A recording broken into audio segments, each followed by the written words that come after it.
Welcome in, Gov fans. Robbie Lots here from Mike White Field on the beautiful campus of William Blount High School. As we're under a little bit of a weather delay as the teams just got out here at 6:22. They got a 30-minute warm-up, so they'll go off about 6:50, and then we'll get get the national anthem and things. So maybe about 10, 15-minute delay. If y'all hear my voice, I've lost it last week. Lost it in that Heritage game. We got kind of a little excited there, Carter. Yeah, really close game. I had a lot of people ask me about it just about all week. 29-28, taking points off the board to go for two right there and seal the win. So great job by the defense, really good job by the offense to score and get that two-point conversion near the end to seal it. Yeah, so they scored that with 3 minutes left in the third quarter. Yeah. And then no more points. You wouldn't believe that after having 57 at that point of the game. Stan, tonight, this is going to be a special night. Here at halftime, they're going to honor one of our former coaches and a guy you taught with out here at William Blount High School, Skip Murray. Yeah, certainly. A lot of people, Robbie, and of course I had the privilege of being a student in his physical science class as well.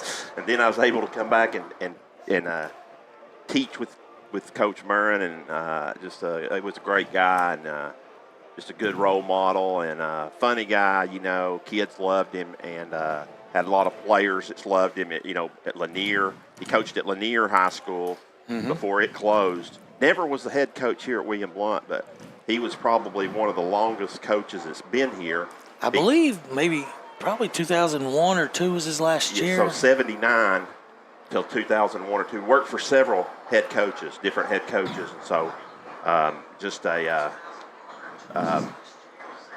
really neat human being, Coach Murray, and we lost him a couple years ago to cancer. So, but a nice honor by William Blount to name the stadium after him. Yeah, it is. Tonight is our first region game, as we are 3-0, and everybody's like, well, first time being 3-0 since 2007, but all that's all for naught, Stan, because tonight's a region game. And we'll preview this matchup with Morristown East when we return. You're watching on Gov Nation Network and listening on AM 1470. It's the Heartland Roofing Game of the Week.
All right, we're back here with the Heartland Roofing pregame report. We're going to take it down to the field where Timothy's got the head ball coach, Robert Reeves. Okay, Coach Reeves, what have you seen from this Mo East team to make the statement that this is the hardest game? so far that you guys have played? Well, for me, they're the best defensive front that we've seen this year. They're big and they're physical. They're very active, and they have quite a few guys that had played last year in some different positions. That they were very good in those positions. So I believe that just looking at film, I think defensively they're going to present probably the biggest threat for us so far this year. How have your players responded to that message? Well, I'm hopefully good. I hope they remember, coming off the Heritage game, I'm always a little worried. It's a big game. I don't want to let down. And this has big implications, 1-0 in the region, playoff implications. So, we're going to have to come play because they're a big physical team.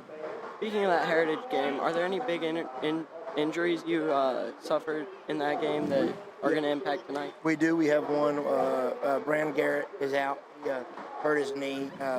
I don't know the details of that. I can't really share them, but he did injure his knee, so he'll be out tonight.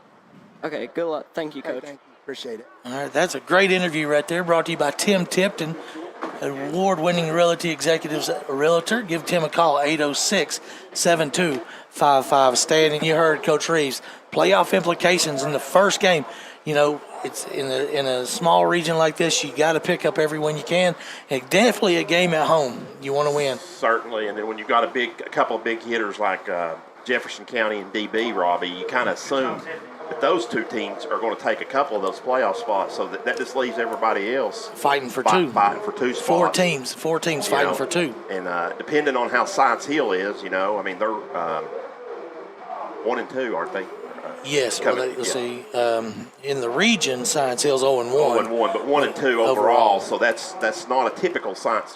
So normally you would think Science Hill would take up that third spot, but I think maybe there might be a chance. But Westridge, William Blount, Morristown, and Science Hill, basically, two of those teams are fighting for those last two spots, and the other two teams will be be at the house, obviously. All right. Well, this moves us into the next segment. An area update brought to you by Young Life.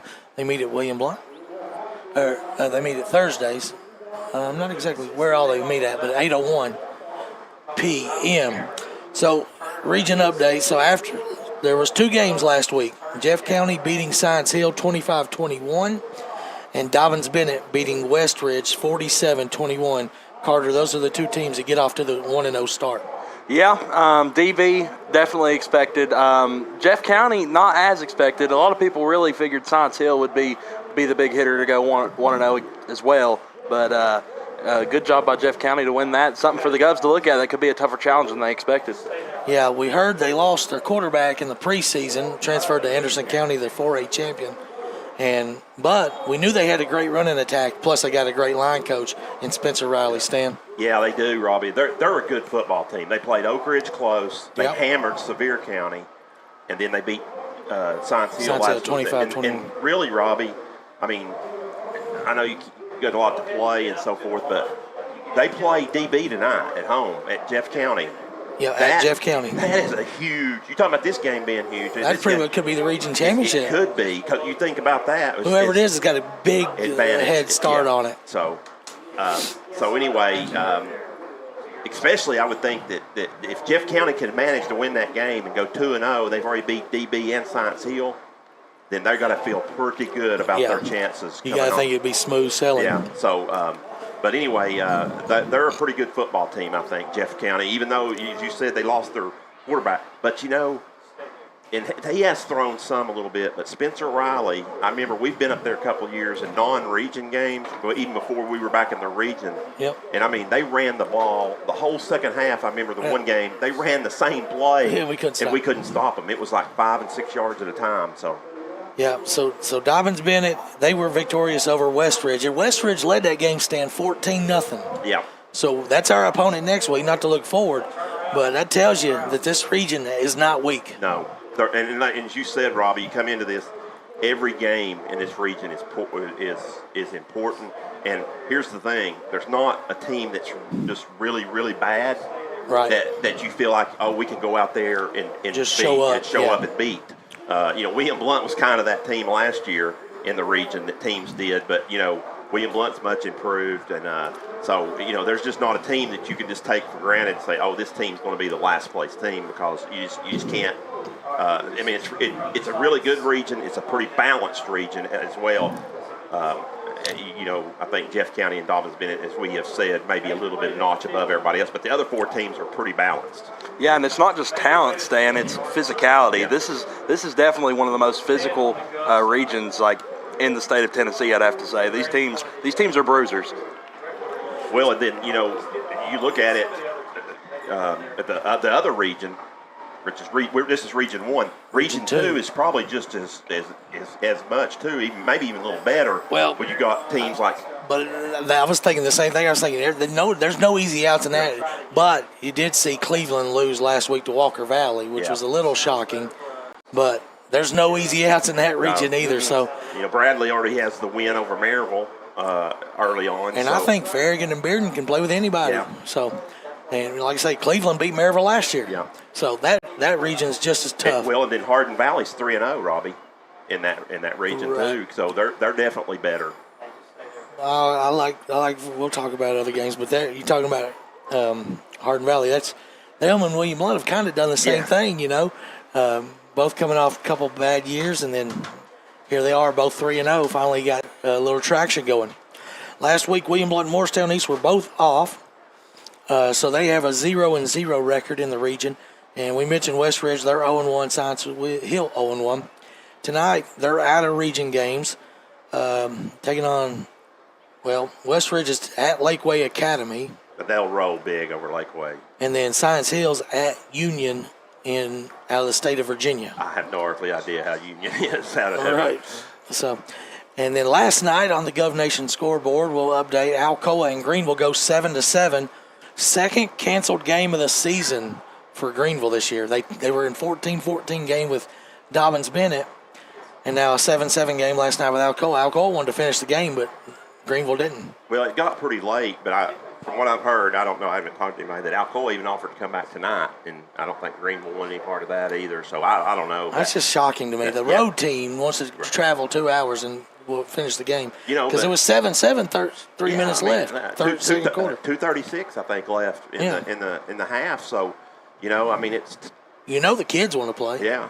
And, here's the thing. I don't know why, maybe they had a conflict or something, Greenville, I don't know, but... if you didn't want to play them, why do you schedule them? Because it's a non-region game. Right. So, but I guess Greenville will get to come down to Alcoa next year, won't they? Yeah.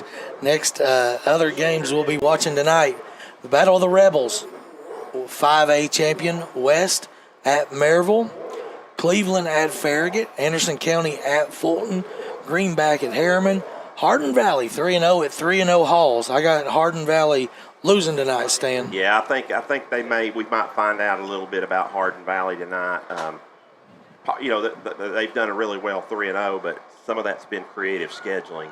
Talking about a tough schedule, Heritage now goes to Powell tonight after losing the rivalry game last week, getting beat by Maryville in week 1. Did get a win against Abdul, but just a tough schedule for Heritage. Yeah, and in their region, 5A is not a whole lot better. Dropping down to 5A, Robbie, when you've got, the defending state champion in West, and then Powell's got a really good football team. Halls looks like to be much improved, so it's going to be tough for Heritage.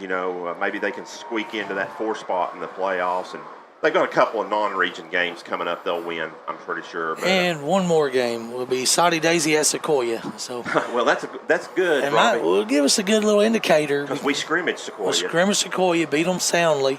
But then Sequoia is not a bad team. But last week, Soddy Daisy losing 28-0 to Loudon kind of showed us that maybe we can look forward to a win later in the season. Well, yeah, you can. But Sequoia broke the losing 45 game losing streak a couple weeks ago, and they Blount won again last week. They got beat 27-21 last week. They had some talent when I watched us scrimmage them. So, that will do it for the area update. They meet Thursdays at 8:01, brought to you by Young Life. We'll take another 2-minute break, come back with our Stats with Stan segment, and talk about some defensive stats also. 2-minute break.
All right, back here at the Heartland Roofing pregame show.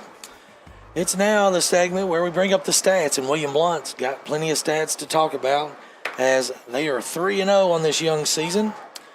And a lot of that has to do with the quarterback play of Brett Cortez. Stan, you got some of the cumulative stats and his stats. Yes, I do, Robbie. Of course, our Stats with Stan segment brought to you by Red Tech, the best refrigerant in the business for LG appliances. So we appreciate them doing that. Robbie, first of all, team statistics, William Blount has pretty much dominated their opponents, especially in the rushing category. William Blount has rolled up already 700 yards on the ground compared to their opponents' 227 yards through 3 games. So pretty impressive right there. And through the air, William Blount's thrown for 493. Their opponent's 620 on that.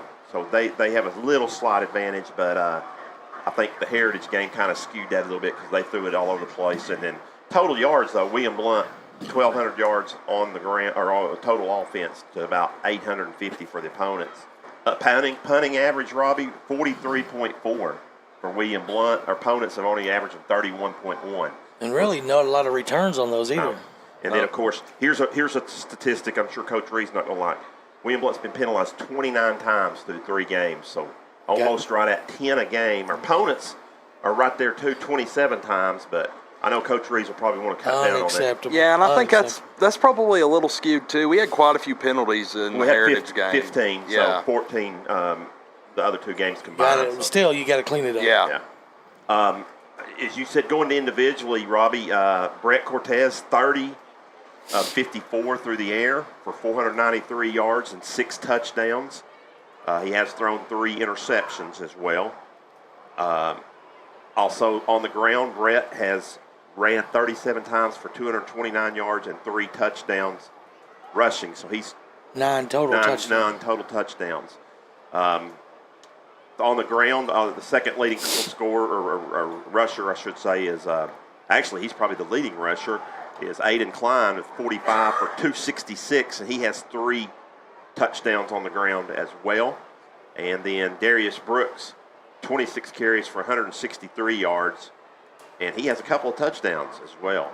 And then receiving for William Blount. And he's been battling the injury bug with that right foot all year. Through the air, it's been, of course, the big game with Gavin had the big game last week. Yep. He has 7 catches for 120 yards, 3 touchdowns, all 3 last week against Heritage, and just an outstanding catch in the back of the end zone on that one, I believe his second one. But also Jackson Dabrowski has 8 catches for 147 and a touchdown.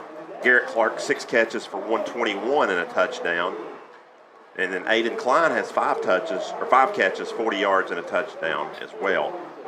And then a couple other guys with a couple catches each. So pretty balanced, Robbie and Carter, on, as far as throwing the ball around to the receivers. He's got 3 guys over 100 yards through the first 3 games. Yeah, we've had a lot of guys get catches, a lot of guys get receptions, and that's good to see. The only thing that kind of stinks is after this year, they're all seniors, the majority of them. So that's a lot of. And what's crazy is Landon Rich hasn't even got on the field. And tonight he looked pretty good in warm-ups. Expect to see him tonight. And he was our best returning receiver from last year. So I want to talk a little bit about the defense now. A couple guys that really stood out to me in that the defensive linebacker in Tristan Query, number 54. He's been all over the field, swarming to the ball. But the 3 defensive backs that are always in, and they've been sure-handed tacklers this year, are Randy Reed, Caden Donnelly, and Major Crumpton. Talking about 3 guys that have really, helped secure that win last week against Heritage. And, Robbie, I'll say this. That's the biggest improvement I've seen in this whole football team is the ability to tackle. Yes, 100%. Now, they did miss a couple last week that ended up in touchdowns, but a lot of that was coverage. I didn't like how we were. Yeah, they missed one tackle. It was one-on-one. You beat your man, and then so forth.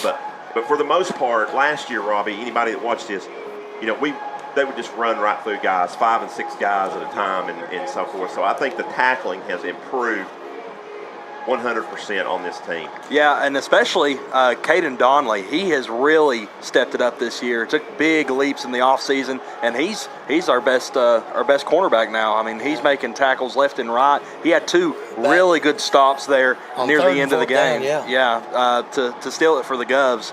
Without that, if he doesn't make those stops, we don't know what the score could have been to end the game. Absolutely. That's our Stats with Stan segment, brought to you by EggTech, Red Tech, the best refrigerant in the business for LG products. Visit them. All right, we'll take a 1-minute break, come back with the national anthem here from Mike Whitefield.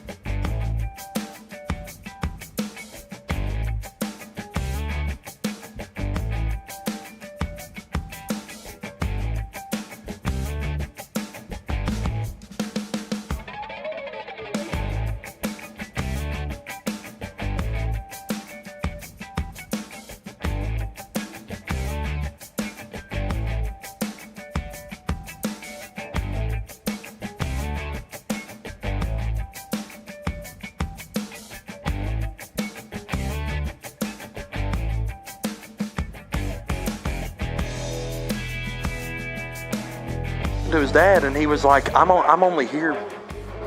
All right, we're back here. As it looks like the band will be performing our national anthem.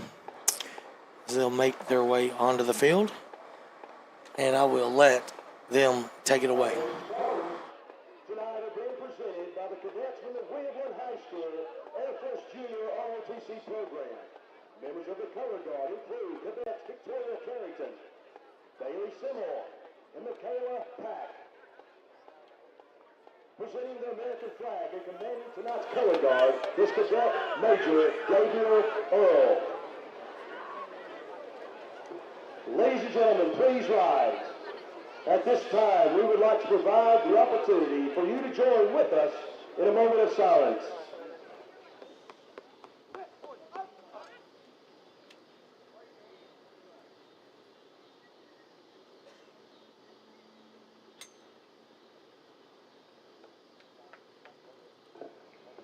Thank you. Please remain standing as this evening we honor America with the playing of our national anthem. Performing our national anthem this evening is the William High School Marching Band under the direction of Noah Tootin.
All right, that was the national anthem here from Mike Whitefield as the Govs and the Hurricanes from Morristown East are just about set to do battle. As they got 2 minutes on the game clock, but I don't think we're going to start right at 7 o'clock tonight because of the lightning delay. Weird storm came in, kind of backdoored us, and never stormed. It just kind of looked like it was going to. No, got pretty dark. On my way to home from campus today, I was like, is it supposed to rain today? I mean, it just kind of popped up out of nowhere, but luckily no rain, just kind of sucked the humidity out of the air. So pretty good night for football. Stan, Morristown East last year beat William Blount 62-7, and then ended up going to Maryville and losing in the first round of the playoffs, 49-0. And all time though, William Blount is 2-9 against this team. All right, on the screen now is Reeves Reads, brought to you by Twofold Mold. One of those is a playoff, too, isn't it? A win. One of the wins Yep. is a playoff win, wasn't it? Yeah. That would have been late 90s. Yeah. Number one, put last week's win behind you. You know, it's one thing Coach Reeves was talking about with Timothy. It's hard to get up, you know, and after coming off that emotional high, you want to get back to an even kill. Number two, maintain fast tempo without penalties. Big without penalties. Got to be able to move the ball without penalties to just kills drives. Number three, win the battle of the field position. A lot of times we've done that this year. That's the reason why we're 3-0. Number four, create turnovers and limit explosive plays. If you remember the last couple of years, Morristown East has had some big-time playmakers. I don't think they have as many this year as they have in the past. And number five, stop their running game. That'll be the key to tonight. William Blount will be in all blue tonight except for the white helmets. Captains tonight will be number 52, Luke Watkins. Number 7, Caden Donnelly. Number 3, Aiden Klein. Number 4, Brett Cortez. Captains for Morristown East, Max Baker. Number 0, big guy, number 72, Skylar Arwood. And number 1, Carter Gilliam. A little bit of wind was out there too with that storm that came through. We'll see. Don't recognize the white hat tonight, Stan. No. I left the referee card down at the bottom. Anyways, Morristown East will be calling it. Robbie, you could tell they're bigger. I do recognize Joe Pinkerton though. Yeah. He's out there with them. Randy Hooper's running the clock, Yep. I think.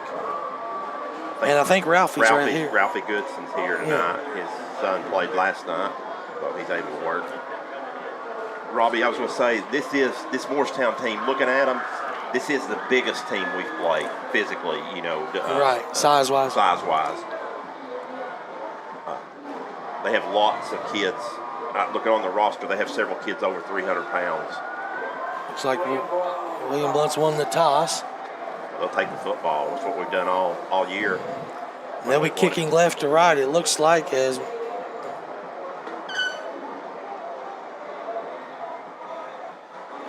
Morristown East will be kicking away from the church. William Blount will get the ball first. So we'll bring our starting lineups out, brought to you by Genera. Now hiring, learn more at generainc.com. Of course, the quarterback will be Cortez. Wide receiver Stewart, Clark, Dabrowski. Halfbacks will be Klein and Brooks. Offensive line, Watkins, Slusher, Dial, Hatcher, and Flores. Tight end will be Aiden Telford. That is your starting lineup for the Govs. They'll get the ball first. Now your defense. Well, that's incorrect because Bryn Garrett is not in tonight. Defensive tackle is Xander Monroe, so we'll figure out who's in for Garrett. Eggleton, Caden Ellis. Linebackers, Ellis, Henson, Query, Witherspoon. Secondary, Sellers, Reed, Crumpton, and Donnelly. And here come the Govs onto the field. We'll take one more 60-second break and come back with a kickoff here from Mike Whitefield. It's region time.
6. 46, I think, Ross. All right, we're back here for the Anywhere Movers kickoff. William Blount will get the ball first. Castro will be doing the kicking for the Hurricanes. They are in black pants with white tops, orange numbers. William Blount, navy on navy with white helmets. Back deep is Dabrowski and Randy Reed standing at the 9-yard line. Castro's kick is a good one. Be taken by Gavin Dabrowski at the 10. Going to the right side, straight ahead. Breaks a couple tackles and gets past the 35. Really good job there by Dabrowski, finding the lane and getting extra yardage. He'll get it down past the 35. And the Govs will set up shop 1st and 10 there with the senior quarterback, Brett Cortez. 4-year starter, 2 different schools, Lenore City and William Blount.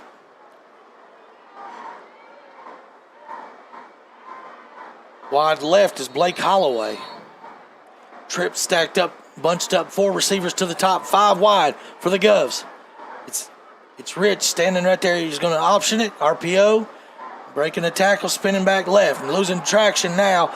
Brett will try to get to the sideline. He will. And get positive yardage. Whoa, there's a late hit. Not going to get called, though. And that was all Brett right there. It was designed to the right side. RPO ended up busting it out to the left, long side of the field, and able to get 6 yards, or 5 yards, yeah. And give him 5, and he ran about 45. Trips to the right, 5 wide here. Got a equipment violation on. Coach Claybo's coming out something different than he hasn't showed all year, really. Max Baker, 0, Robbie, I think. That's one of the captains. He had to go out. Yep. Cortez in the gun, 5 wide, 3 right, 2 left. Gets his protection set. 2nd down and 5.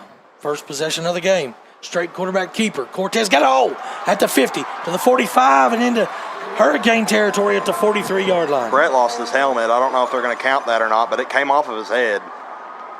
I think they're going to let him stay on the field. It didn't come completely off, but his face was out of the mask. That's the first down of the game, brought to you by Blount Partnership, where careers and education come together. Yeah. 1st and 10 for the Govs at the 44. In motion is Landon. Landon now stands behind Cortez. They'll fake it to him. Wide open left side. 35-30. 25. Inside the 25 down to the 23-yard line. Out of bounds at the 22. Brett Cortez. Yeah, Brett had to use his legs a lot the past 2 games. Really in the second half. He's using them early tonight. Boy, that little oopty fake right there. Flowing everybody to the right. He cut back left. Almost to the Print FX orange zone.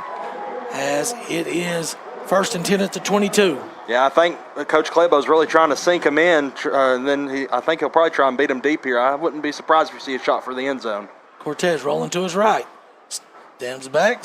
Get positive yardage again. Down to the 15 and down to the 12, close to another 1st down. It's going to be really close here, Robbie. I don't know if... We're now in the Print FX orange zone, and the Govs trying to strike quickly. Last year, if you remember correctly, William Blount scored first possession, their first lead of the game. It's 2nd down and a half yard. Yeah, it's pretty much all downhill after that, Robbie. Well, Cortez got hurt on the next outside slant pattern. Stewart caught at the 3. Oh, he dropped it. No, he came on. No, dropped it.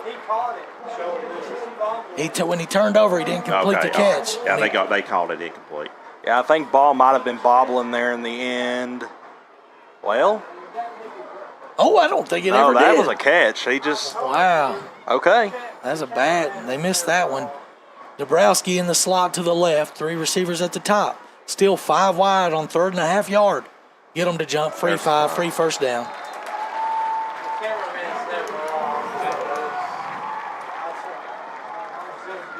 Yeah, William Blount doing something really smart right here, going 5 wide, making them spread out. Really, the box isn't really loaded, and then just letting Brett find a hole and go.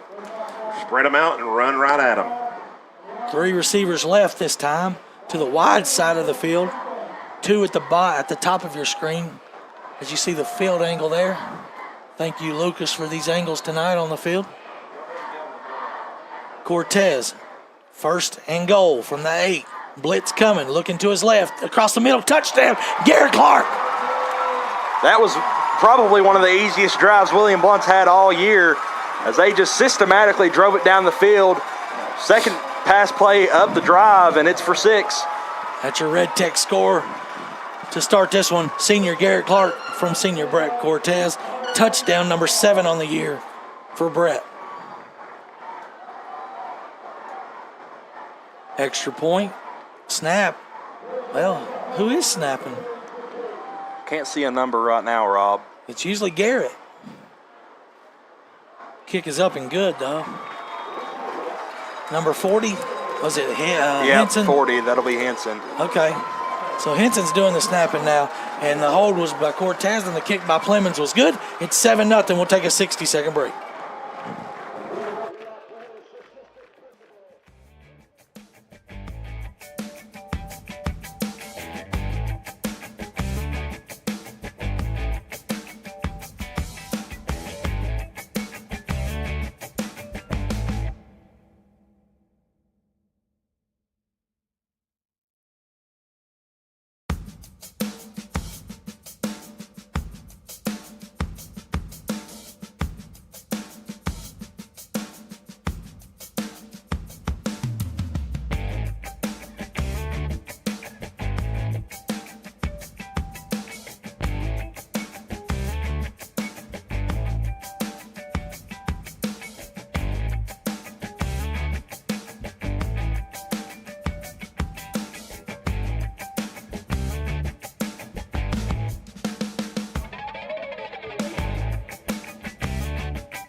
As your anywhere movers kick, it's a pooch down to the 8-yard line. Nice, good coverage kick. And up the left sideline and out past the 30 is number 1, Gilliam, on the return. Yeah, I think they'll move him to about the 31, Rob. So that's where Mo East will set up shop. All your moving needs, give Alvin a call, 865-235-4108. And first time we'll get to see this offense, who put up 62 on us last year, was a few points away from their school record. But that whole staff is gone. It's a whole new regime. Starting quarterback tonight will be Caleb Billings. Number 4, he's a southpaw. 3 receivers right. Tailback stands to his right, moves in motion. Flood, little pattern out here to Gilliam. Gilliam catches it, spins out of a tackle, but gets a -1. Really good coverage there by William Blount. Guys hounding the ball. Here's your Heartland Roofing replay. It was a forward pass, so a catch for number 1. But you see Reed there. He spun out of Reed's tackle, but it slowed him down. Yeah, and like Stan had said, pregame, this front for Mo East is big. They got a lot of really tall, really broad guys. So we'll see how the front 7 do for William Blount tonight. In the gun. Takes it, hands it to the tailback. He's going to possibly, nope, gets through all those tackles. And he's got a first down. Wow. Number 33 there. We had him tackled for a loss. Eli Davis. He's a big bruiser. Yeah, he's a big boy for sure. Bowling ball back there. I thought he stepped out about the 41. I thought he still had the first down. But They give him the 45. So it'll be 1st and 10. Down marker resets. Takes it. Hands to Davis again. Good blocking up front. And better good tackle. pursuit. Better tackle after a gain of 2. Yeah, tried to bust it outside. Was unable to, though. William Blount's linebackers there to make the stop. 7-0 William Blount. You said he's a big bruiser. I don't think he's going to win any 40-yard dashes, but he is a load, isn't he, to get down. Yeah, it'll be hard to take down tonight, that's for sure. We'll see if that can keep up, if his stamina is high enough. They got a new guy in the backfield now. I think it's number 5. West. He'll take it. He'll hand to West. Running left. Cuts up big hole. Oh, shut down quickly, though. That's a little change of pace there on that. Give him 4. Bring up 3rd down and 3. If he gets to the 45 of William Blount, it is a first down. You don't have to quite get all the way there. No, this is definitely 4-down territory inside your own, or inside your opponent's territory. You'll have 4-down territory 9 times out of 10 in high school. And hand off up the middle, nowhere. Well, actually lost 2. So back to midfield. It'll bring up 4th down and 4.5. We'll call it 5. looks like they'll probably punt now. They're bringing in a lot of new guys. Yeah, they are going to punt. I think that But I believe it's going to be Billings doing the punting. it looks that way. So got to be always a threat of something right here, Robbie, when you've got the quarterback does the punter. You definitely want to play safe here. You saw the Tennessee kid last night for Detroit get the fake punt. Jalen Reeves-Maven. Yep. The captain for Detroit. Crumpton nearly got that. It's an end-over-end kick, short kick. And out of bounds at the down at the 30, so a 20-yard punt. Take that. Yeah, that's might as well go for it. Like Tennessee did on their own 20 last week. Cost them nothing, didn't it? Yeah. Their 29-yard line. All they had to do was defend 29 yards of the field, and they got a stop, just so having to get a stop. Well, the Detroit Lions went for it too last night on their end of the field. They got the first down. Right. Yeah. That's what That was a fake punt, though. They faked. yeah. We just straight went for it. 1st and 10, second possession. 4 to the left, 1 to the right. Might go single coverage to Dabrowski up top. Cortez looks to the left. 6. Now the middle, across the middle, got Dabrowski. Caught at the 40 of Morristown East. Down at the 38. And wide open right there to Dabrowski. Great find by Brett. That's Jackson Dabrowski on the catch. The sophomore. Give him 37-yard line. It'll be a 1st and 10. Brought to you by Blount Partnership for the Govs right out there. Staying with the 5 wide. 33 through the air right there on that one. Same formation. Stacked up 2 receivers left in the slot. 2 more wide as Clark and Stewart. Cortez takes it over the cross. No. Oh, man.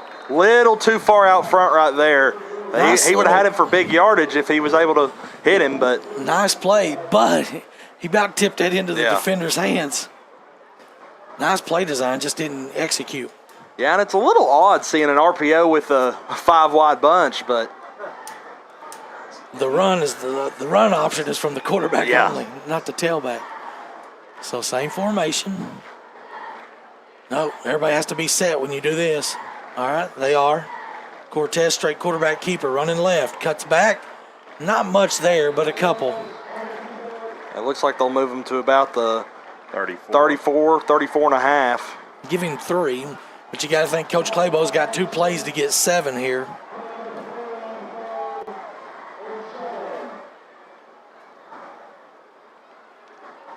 Might try to draw and get a free 5. Nope, straight keep. Brett stands in the pocket, gets across the middle. Dabrowski. What a catch. Gavin Dabrowski down at the Print FX orange zone inside the 20 to the 19-yard line. Really strong hands right there. Defender all over him, and he's able to snag it. Great throw by Brett as well.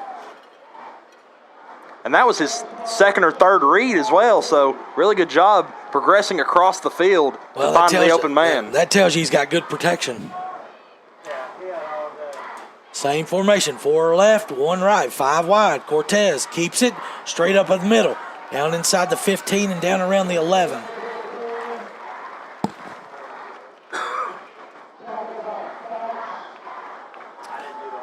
Well, if it isn't broke, don't fix it. William Blount running 5 wide the whole way here, 2nd drive in a row, and it's got him down the field pretty quick both times. So Now he's got 3 right, 2 left. Bear with my voice tonight. Looking to his left. Across the middle's Dabrowski. Needs to get rid of it. Oh, that's He's not. in the pocket. Yeah. That's going to be intentional grounding right there. Well, they're going to say 6 was in the In the area, I guess, yeah. We're lucky there, I think. Yeah. Brett just continued to backpedal right there. Not sure. He just couldn't find the open man. If you Yeah, the can't find it, go. receivers You know? didn't get open that Yeah. time. 3rd down and 3. Got to get to the 9-yard line for another 1st down. Yeah, I wouldn't be surprised. You're going to see some sort of RPO action here, but I wouldn't be surprised if Brett keeps it all the way. 2 yards. He thinks that he can get that in a heartbeat. Landon Rich. No, he keeps it. Cortez, 5, 4, 3, 2, 1. Touchdown, BC. He may be. Yeah. It's 13-0 Govs on back-to-back scoring drives. Mo East really bid on that jet sweep right there, something they hadn't seen yet, and Brett is able to find the hole open in the middle. Big hole right there, and he just walks in.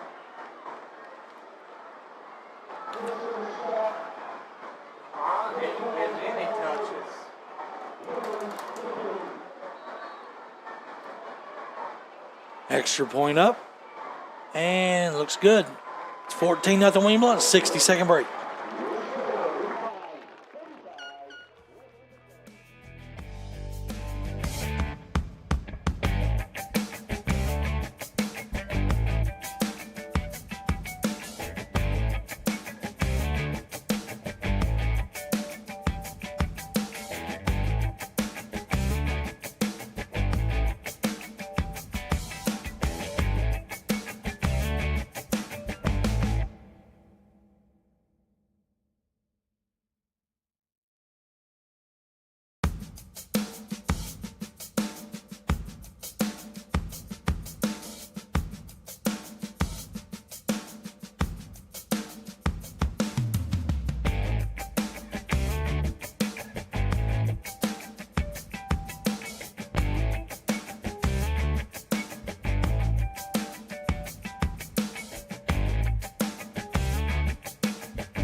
Touched up at the lines. All right, we're back here for the Anywhere Movers kickoff. Clemens boots it straight up in the air, going to be fielded at the 13-yard line. This is Brandon running to his left, still on his feet at the 30, 35-40, and cuts back, gets good starting field position around the 45-yard line. We lost containment over on the sideline over there. Yeah, and so far, both of their return men seem to be pretty quick, so something for William Blount to look at. Might want to start pooching it a little short, giving them a little bit longer of a field, but they have to fair catch it, because getting past the 40 to the 45, it doesn't help you a whole lot. Davis back in at tailback. First possession, Robbie, they threw it the first time and then ran it 4 times after that. See if they go back to the air right here. Hand off. It's actually a different West. Tailback. Is it West, number 5? Yeah. No, it's number 8. Number 8. That's going to be. Do not know. Yeah, we don't have him. Do not have a number 8. He gets 6 yards, so that's a pretty good run on first down.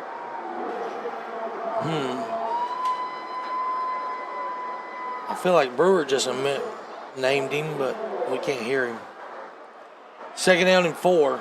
Give him 6 out into William Blount territory at the 49. Same play running this side. Another big hole. Steps through a nice play. And a good run there. Yeah, one quick cut right there. Quick juke, and he's able to get it. Bust it huge for a first down. Yep, down to the William Blount 35-yard line. Their second first down of the game. 5 minutes to go here in the opening quarter. If you're just joining us, William Blount 14, Morristown East 0. First region game of the year. Region 1-6A. Handoff up the middle again.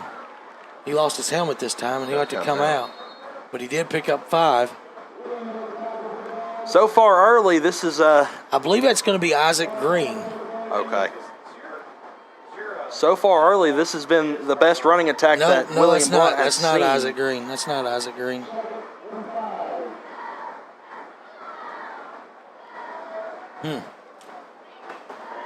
Blount has tended to do a pretty good job in the first half stopping the run, but so far tonight, Mo East is finding something inside. Little inside play by David. We overran the ball. Short, though. It's going to bring up a 3rd and 1. We had a chance to tackle him in the backfield. On the old cross butt. 3rd and 1. Last week, William Blount had a lot of pre-snap penalties right here on defense. Heritage got them to jump, but then they adjusted second half and didn't have any. Handoff up the middle, bouncing it wide. Oh, he stepped through, and he's going to get the first down. Yep. Right there at the 25-yard line. That's all he needed to get to. Yeah, I think he bounced off of his own O-lineman right there and was able to regain his footing. And I thought he was going to trip, but he was able to regain his footing and barely get the first down. He'll get it right at the 30 or the 25. That was West.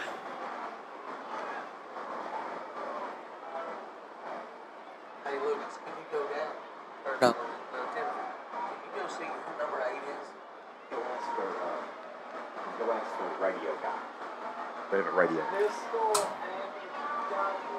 Billings, handoff left to West, cutting in the hole, getting a few. Yeah, it looks like they'll probably give him about 5. So they'll make it 2nd and 5. Yeah, they're staying ahead of the chains. 3:06 left here in the opening quarter. Morristown West inside the 20 of William Blount looking for their first points.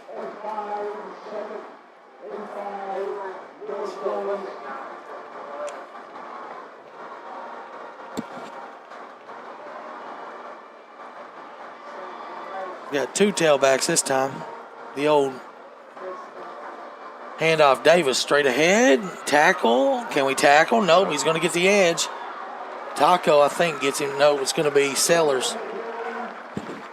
Yeah, big guy to bring down. Had a hand on him in the backfield, but unable to make the tackle. I think dove at his ankles and was just short of him, so that'll make it 3rd and about 1. We'll call it 2, or closer to 2. Oh, yeah, yep. But regardless, they're in 4-down territory right here.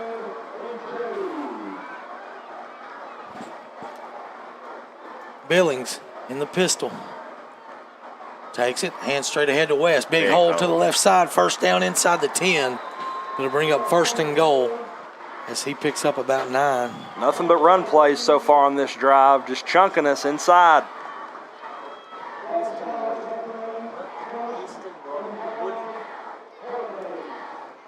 All right, got the name on number 8. It's Easton Woody.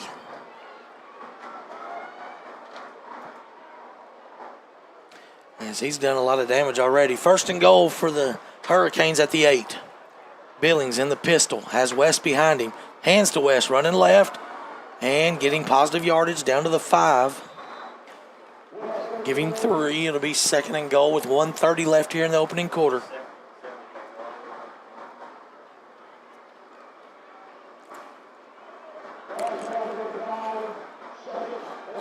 West looks to be a little shaken up there, maybe. Got to find a way to create a turnover here. Yeah, he is. I think they're going to make him come out. The officials are going to make him come out. Yeah, I think he just Number 5, yeah, he may be dehydrated or something. I don't know. But losing fluids, to say the least. He's going to have to come out. That'll bring in Woody back in, number 8. Really good job by the official, Robbie. That's what they're supposed to do. They see a player that might be in distress. See, in the NFL, they got somebody up top for that. All right, reset the game clock back to 40. 1:02 left as the clock ticks, under a minute in the first quarter. 14-0 William Blount. East knocking on the door, 2nd and goal from the 6. Handoff nowhere. Nothing. Woody going to lose a yard. William Blount read it that time. They've consistently ran it inside this entire drive and able to stuff it there. It'll make it 3rd and 5. I'd say you'll probably, or third and 6 technically. 3rd and 6 to the goal, So they will have to run one more play as there's 30 on the play clock and 32 on the game clock.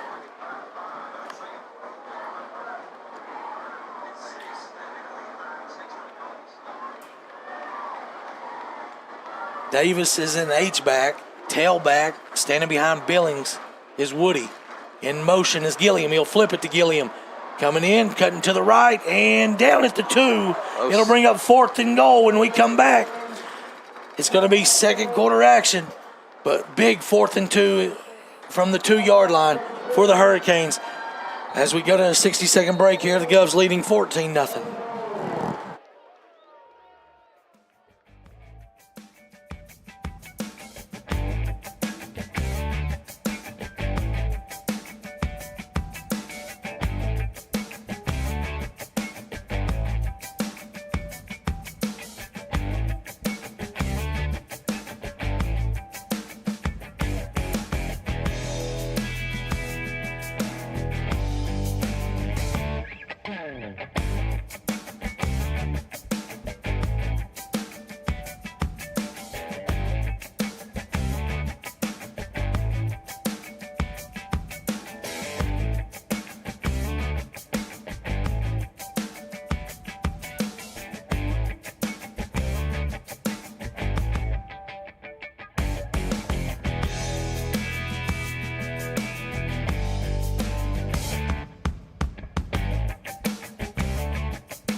right, 4th and goal from the 2-yard line. Power package for the Hurricanes. 2 big boys to the left. 2, and new quarterback number 12. Quarterback keep, and he's not going to get it. I don't think so. Oh, they give it to him. Got there last second. Trevor Folks checks in, number 12. That must be their fridge package or something, because that was a big boy running the football. Let's see if we got the Where's replay. the ball at? Let's see where his knee was. His knees went down first. As you see him dive, Reed hits him. Oh, it's on top of a body. Yeah, Hey. you're right. It's a good call. Wow, good call. And Ralphie. the East strikes. Extra point going to be taken by Hernandez. Right-footed kicker. The ball's down on the block. The kick is up, and it looks good. It's 14-7. So 4th and goal for the Hurricanes. They put it in. Your score now with 11:54 in the second quarter. William Blount 14, Morristown East 7. 60-second break.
All right, Castro set to kick. He'll kick towards the church now as we're in the second quarter. Reed and Dabrowski back to receive. It's going to be taken by Reed on the left side at the 12-yard line. Rolling to his right, cuts it up the middle, and still on his feet at the 35. Bounce a wide 40, 45-50. Gets pushed out of bounds into Morristown East territory at the 42-yard line. Yep, couldn't ask for much better field position than that for the guys. If he can get by him, we might have seen the first in a long time kick return touchdown. Yeah. I can't tell you last one, Stan. I think there's one been before that, but Ronald Osborne had a few. I know.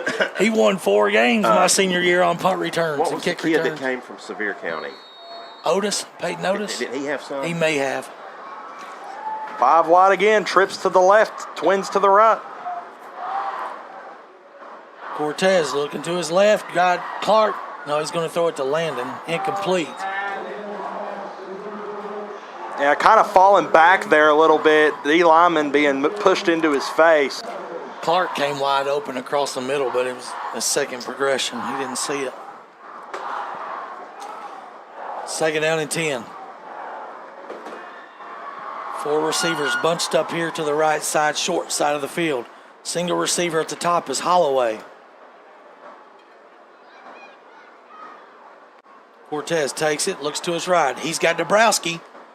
And then he finds Landon Rich, who dropped it. Oh, man. Hit him just at the right time. He had it, but jarred loose. Couple good plays there. Landon get hit hard right in the ribs. Morristown wants a timeout, guys. That's a quick timeout. Yeah, it was, wasn't it?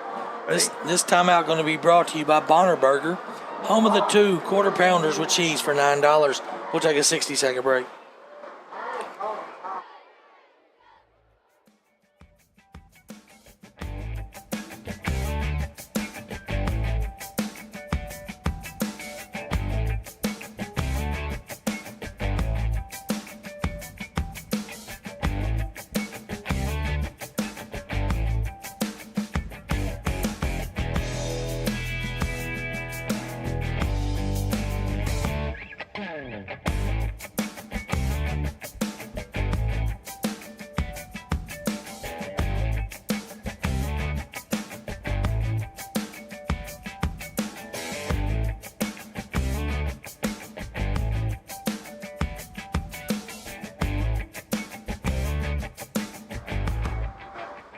All right, it'll be 3rd down and 10 as back-to-back incompletions. Bring in single set tailback will be Aiden Klein to the right of Brett Cortez. Cortez straight drop. Stands tall in the pocket, now flushed out of the pocket. Rolling to his right, he'll get big yardage. First down at the 30-yard line, keeping his balance. They're going to say he's a yard short. No, he got 31. 31. Oh. I wasn't looking at the markers. I thought he got all the way to the 30. Yeah. Tiptoe the sideline, but another first down. It's a party zone first down, your birthday specialist at Roll Arena.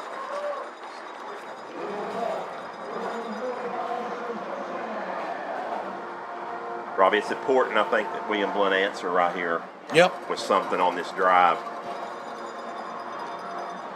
Yep. Keep that defense deflated. Yeah, especially after the long drive Mo East had to answer after that second touchdown. We'll see if Klein gets his first carry of the game. Got 2 receivers stacked up to the right, 2 to the left. Klein stands to the right of Cortez. He'll take it, he'll toss it to Klein, running right, 30-yard line. Cuts it inside the 20, and it'll be close to another first down. It is down to the 19. That is a Roll Arena first down and into the Print FX orange zone. We've seen that speed option quite a bit this year. Brett, if he doesn't like what he sees, he just flips it over to Klein and lets him get big yardage. Yeah, but the spacing was a lot better that time, Yes. I think. And that's Klein's first carry of the night, guys. Cortez looking to the right. RPO, Dabrowski, touchdown. That's 4 in 2 weeks. The little double move, the same one they got Heritage with. They fake the bubble, and Dabrowski goes right up the seam. Touchdown. Too easy. And that'll make it 20-7 on the Red Tech scoring drive.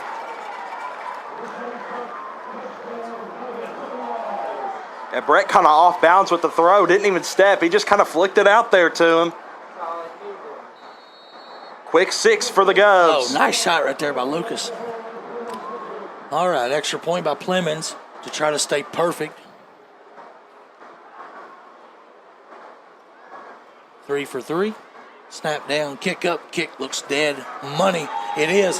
21-7 with 10:58 left of second quarter, 60-second break.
All right, Plemons set for the Anywhere Movers kickoff. Give Alvin a call, 865-235-4108.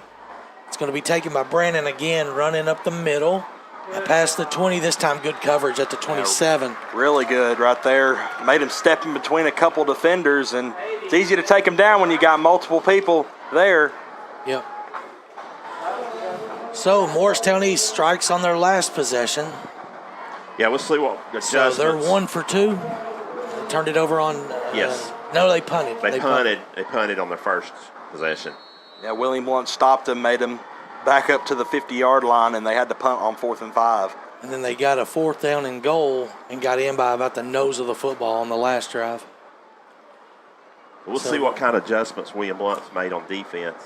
It looks like we're really loading the box Well, up I think now. we should because they've only And thrown they've- it twice. And they've been little dink passes. Yeah.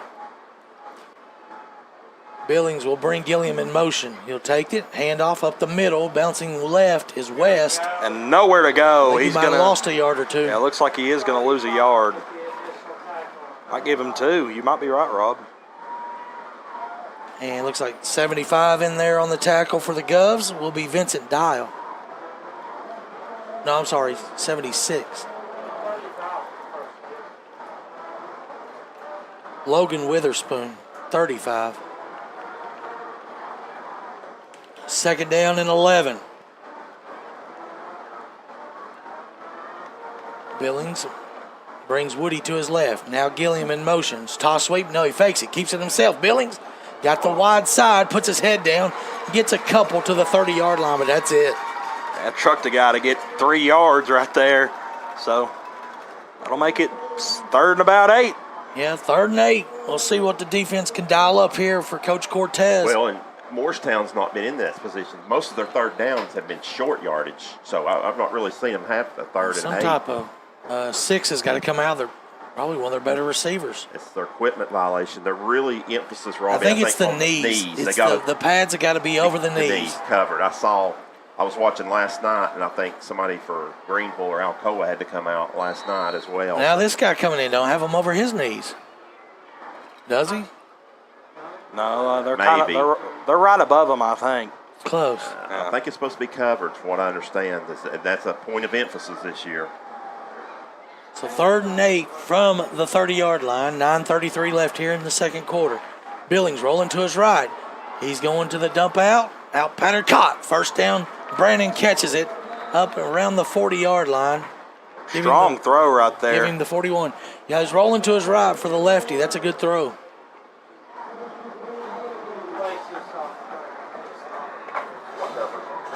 Number 2, Brandon. That is Austin Brennan, a junior wide receiver. He's one of their speeds guys. He's single coverage over there with Taco. 2 receivers left. H-back will be Davis. Tailback will be Woody. Billings takes it, and he'll keep it himself. William Lunt's there. Ellis can't make the play, and Taco will have to finish it off on the sideline, give him 4. We got to make these TFLs. We were in position for these tackle for losses. I don't think we made one yet. No, he stepped through 2 now. The one-on-one tackle for loss. I know we've got a couple inside tackle for losses, but those wide ones where you got a chance for the big losses are the ones we haven't been able to come up with. 2nd and 6. As the clock stops at the 45-yard line. Moving right to left on AM 1470. Billings, handoff, rolling to his left. It's going to be Woody. It tripped up there nicely. That's going to be Witherspoon. And good tackle right there. Make it 3rd and relatively short, however, but stop the first down, so goes with a chance to make a stop and get the punt team on for Mo East.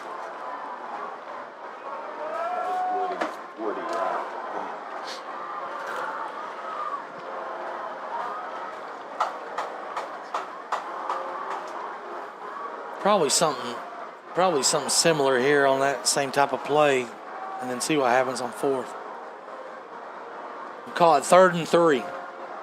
Billings in the pistol. Takes it. Straight drop. Looking to his right. Passes. We got some kind of flag. It's got to be on the offense. It's got to be illegal formation.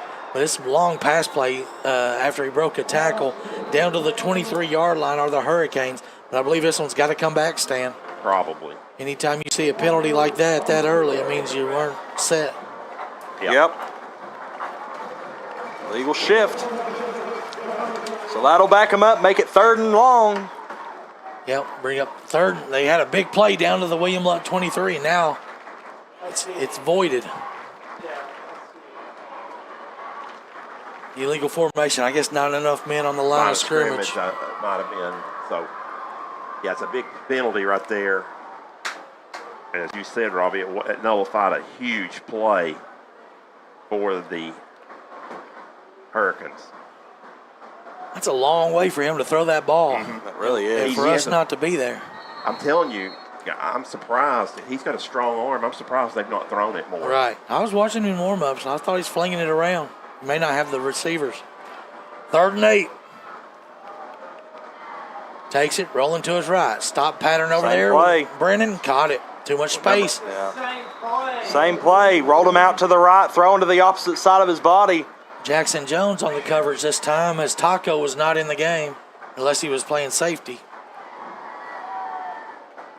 They'll bring him out. They'll try someone else, Ethan Miller. So up to the 49-yard line into William Blount territory are the Hurricanes with another first down. It looks like number 2 is the go-to guy, isn't it? Yeah, him and Gilliam. Brandon. Handoff this time going to West. Tiptoes in the hole, gets a few. He's going to get 4 out to the 45, down to the 45 of the Governors. Yeah, able to step through, tackles near his legs, and was able to get a pretty good gain.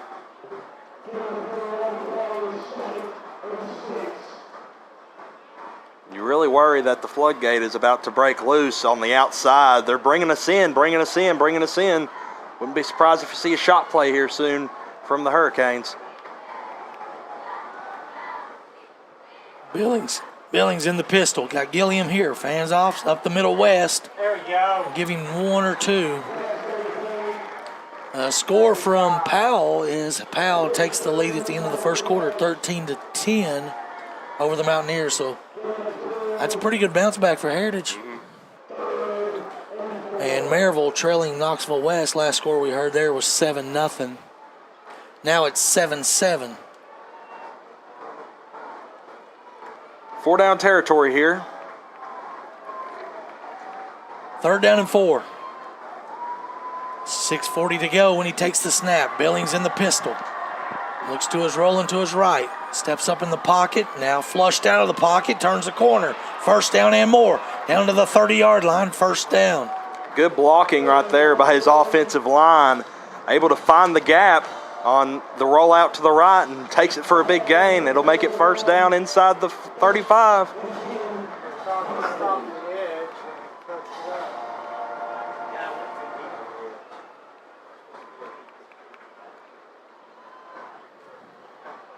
And Morristown knocking on the door of 100 yards on the ground already here.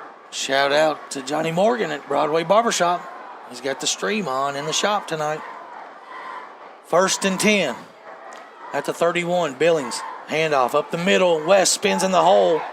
Was that Woody? I couldn't I think tell. it's Woody. Yeah, it was Woody. Yeah, Woody this time. Good spin move right there. Broke out of a tackle and he was stuffed, so he was able to get more yardage.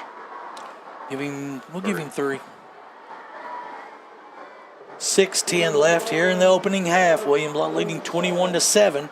William Blount has cashed in all 3 possessions for touchdowns, like they've done most of this first halves in this 2023 season. It'll be the second half adjustments. We'll see if Coach Porch can get the word to Coach Claybo. Handoff running left is Woody. This time nowhere. Going To to lose me. a couple of yards. Looks like he lost about 2. Make it 3rd and long once again.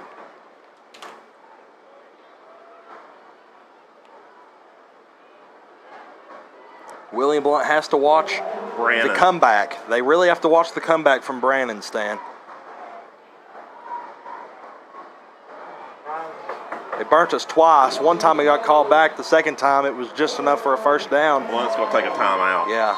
Timeout going to be brought to you by Trinity Chiropractor, where you get your life forces switched on with Dr. Evan Butcher. 60-second break.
Now it's 20.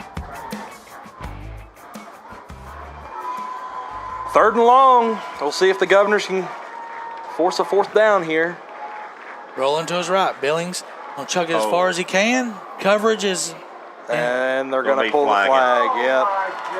never turned around, and guy came back to the ball. It's an easy call. Double move instead of the comeback route there. Good play call. And that's an easy 15 for Mo East.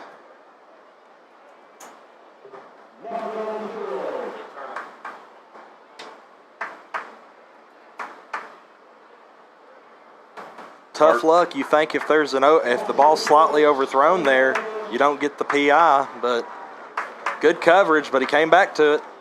First penalty against William Blount tonight. It's pretty good for a team averaging 10 a game. Yeah. But this one hurts. That was a significant one, though.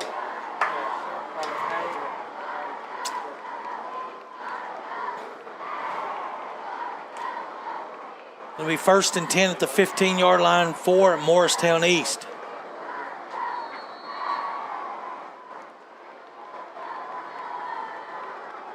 Trailing 21-7 with 5:13 left here in the opening half. Looks like it's West standing in behind Billings. 2 receivers right. Well, 33, move. Here comes Gilliam in motion. Cuts it up, and they're going to call a hold penalty, I think, on 67. We flushed him out pretty good there, but he did gain a few. Mo East might have gotten away with a little bit of a head start right there, too. Didn't matter, ended up getting stuffed, but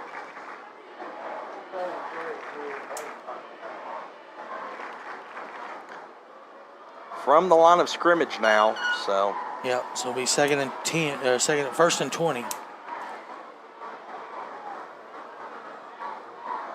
Jones will check back in.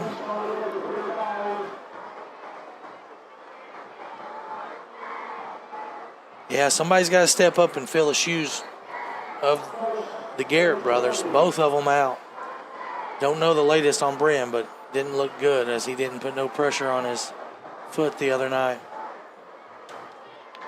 1st and 20. Billings rolling to the right. Going to throw it across his body. Nice. Oh, it's incomplete. Good ball there by Billings. Hey, that got put it on the money. I'm going to say a pass breakup for Jones. Believe it or not, that's their first incomplete pass. So 2nd and 20 now. Yeah, got to be able to at least hold them to a field goal attempt here. When you got them backed up like this. At the William Blount 25-yard line, 2nd and 20 in the pistol. Billings, straight drop, looking to his left. Fade pattern, throws it up. Caught. Wow. What a catch. Actually, it's out of bounds. It's actually out of bounds. It had to be out of bounds. He was on the top of the body. He never touched his foot. I thought he got his foot down. Watch again right here. I don't think he did. Goes up. Left foot. Yeah, left foot down. Left foot down. Left foot down. Good call.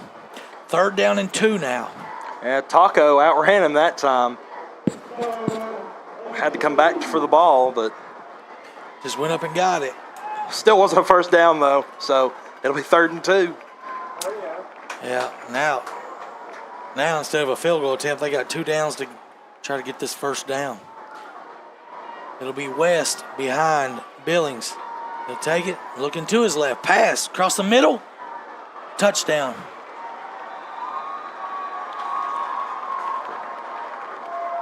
That's number 6. Isaac Green on the pitch and catch. And a touchdown for the Hurricanes to make this score now 21-13, 4:38 left in the half. Fastball there by Billings, able to fit the close gap. Kind of tricked me too. I thought they would try to run it. Yeah. Hernandez on for the extra point.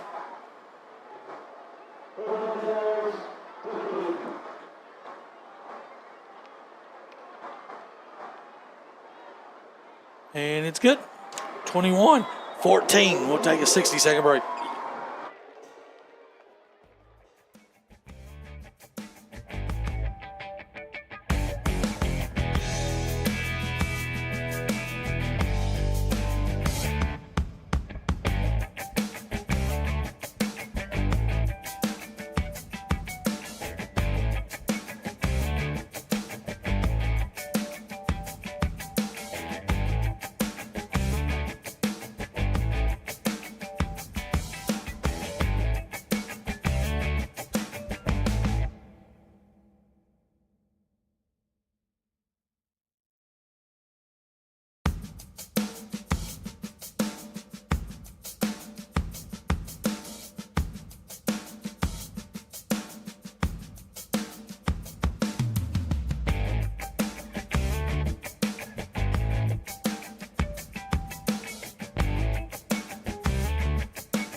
21-14. Mo East chewed a lot of clock on their 2 drives, so William Blount with 4.5 minutes here to get 6.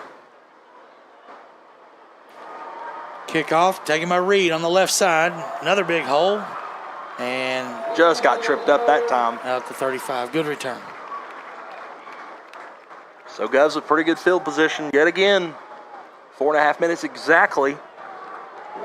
Looks like they'll mark them down at the 34. So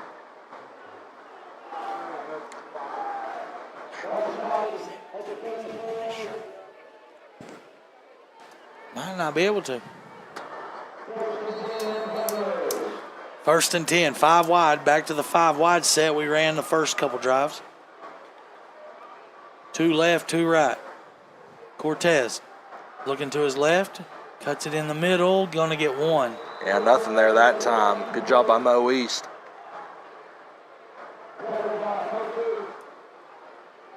Clock moving. Make it 2nd and about.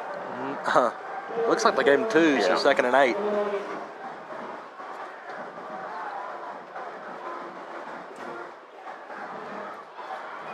Cortez surveys the defense. Got stacked up receivers on the top and bottom.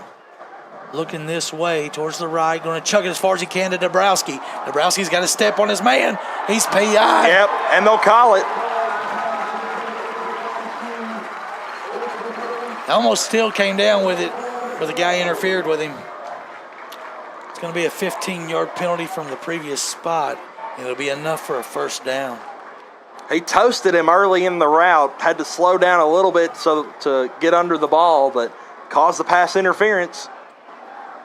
And last week, if you remember correctly, Dabrowski didn't do that where you work back towards the ball, and we could have got a couple pass interferences on Heritage.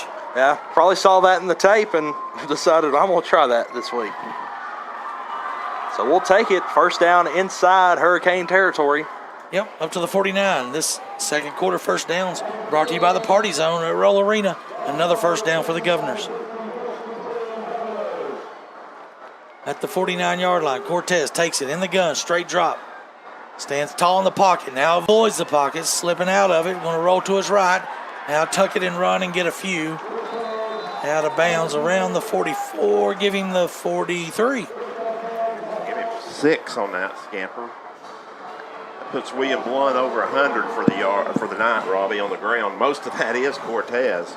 Stops the clock with 3:43. Well, here's the thing. I don't think the clock's a It's factor. not an option. It's not a problem. Matter of fact, we don't want to leave too much time on the clock anyway. Unless you think you can get it back and score again. Well, yeah, but you don't But want them to do it they've scored 2 1. out of 3. Cortez in the gun, looking across the We middle. got something. I think we moved. Yeah. Oh, they got delay of game. No, false start. Oh. You're right. 1st time. Little too early right there. You've seen that a few times with this offense, especially with our receivers. They hear the clap and they want to go. You got to make sure the ball gets snapped. I think it was Stewart. Was it Stewart? It was somebody over on that At the side. top. Yeah. So lose those 5 yards, go back to 2nd and 9. Now you get it back. I really think Brett gets away with that. Yeah. He claps and he dips his shoulders.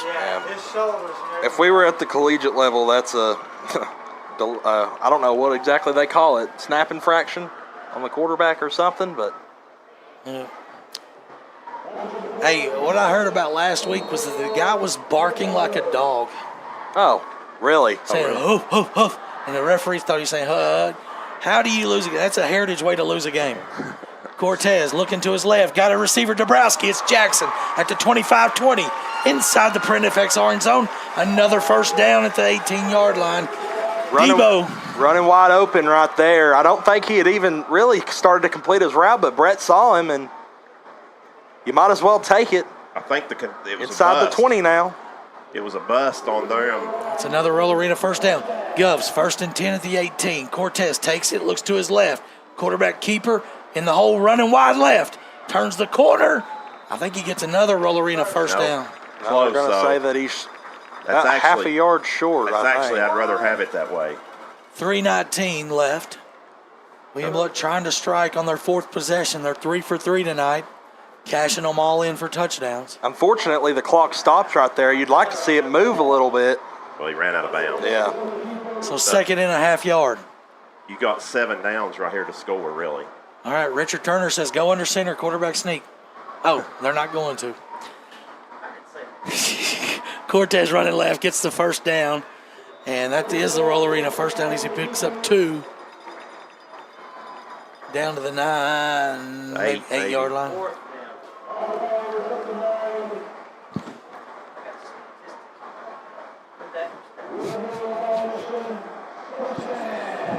First and goal, Governors. William Blount really had no problem moving the ball down the field so far in this Single game. coverage at the bottom of Dabrowski. 4 receivers stacked, bunched up left. In motion is Landon Rich. He'll look that way. Now he'll go across the middle. Nope. Back corner. They're throwing all over him. Yeah, there it is. He's looking for Stewart. And it's going to be a PI, so it'll replay first down and go half the distance to the goal. You saw just a hair early was number 3, Lawson. Yeah, good job by Brett as well. Nobody really open right there, but he was able to throw it where his guy could catch it or nobody's going to catch it. Really doesn't matter, though, with it being on the 8 yard line. I guess Still half the a distance. 4 yard penalty down. First and goal at the 4 now. But it had to been in the middle of the field. It would have been a 5 yard difference. William Blount going with twin Split backs for the tailback. first There we time. go. This should be power football. You got 3 options. Cortez, Brooks, Klein. He'll take it, hand to Klein. Straight ahead. Still on his feet at the 1. I think he's pulling in. He's going to get in. Nope. I think they're going to say he's about a yard short. All right. Good effort. Morristown East come up with the ball. Why is the clock stopping? Well, they're stopping the clock. Maybe somebody's So we got a player down. Okay, injury timeout. We'll step away with this injury timeout.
All right.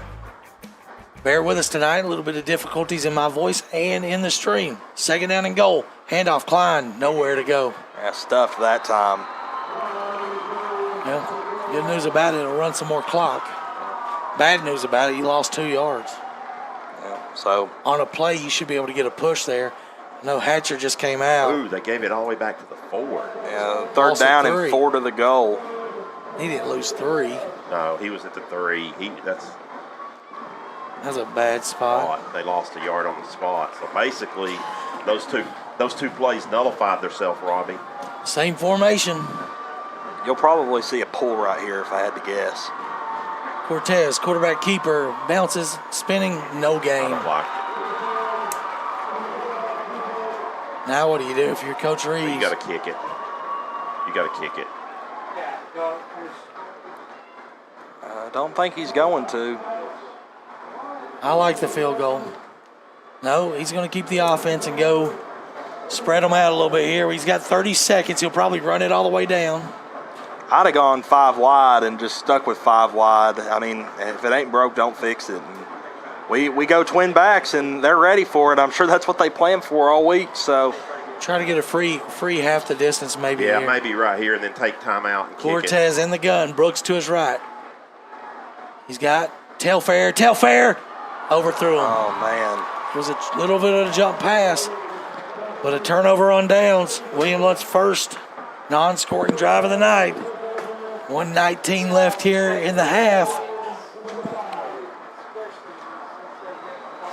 On the bright side, Mo East has to go 95 yards.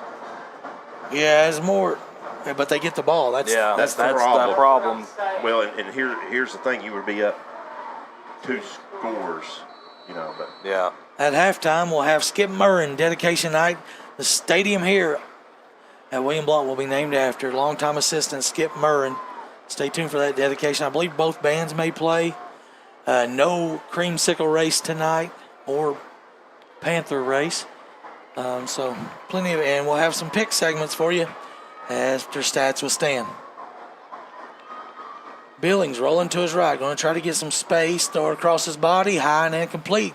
Well, William Blount does have 2 timeouts here. yeah, So if that helps right there on if you first do, and- if you do stop, that stops the clock. They got a chance to make them stop and punt from their own end zone at least. and their first punt was not very good. Right.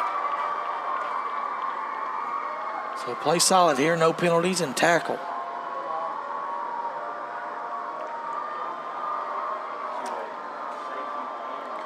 Second and 10. Billings has his heels on the goal line. 2nd and 10 from the 5-yard line. 3 receivers left, 1 right.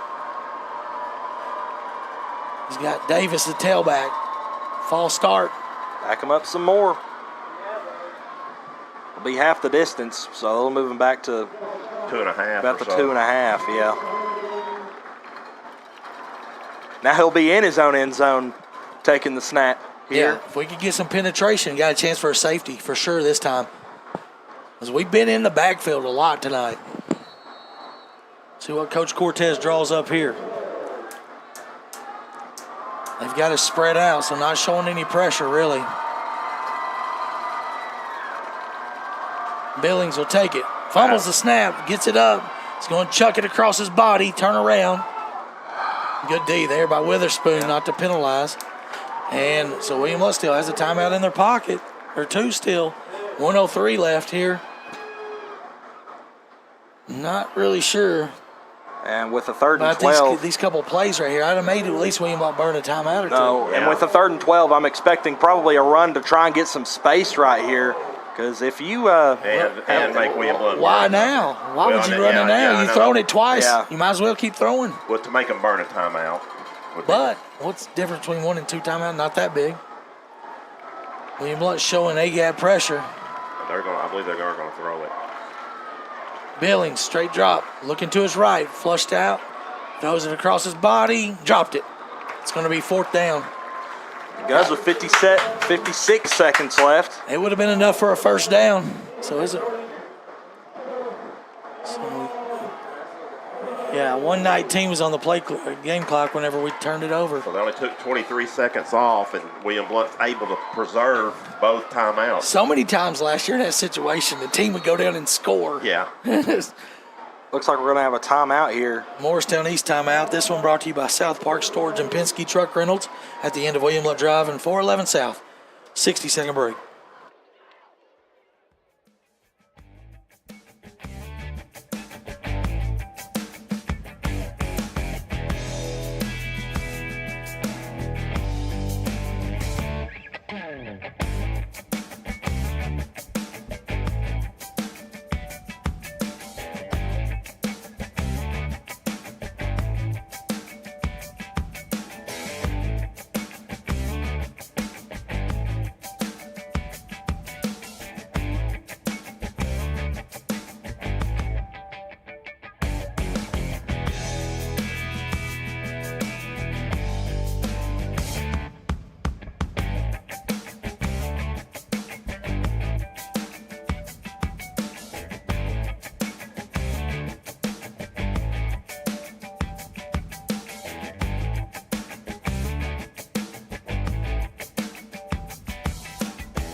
All right. It'll be 4th down. Punting will be Billings. And it looks like William Blount's going to try and bring some pressure here. They got everybody close from Remember OE. last week, Reed did a good job of fielding the punt. Snap is a good one. The kick is away. It is a good kick. Reed will catch it at the 35. Goes straight ahead at the 30. 25-20. And cuts inside the 20. So we'll start this possession inside the Print FX orange zone. With 46 seconds and 2 timeouts left, clock definitely shouldn't be an issue. See what Coach Claybo, he might just try for go ahead and score on this first play.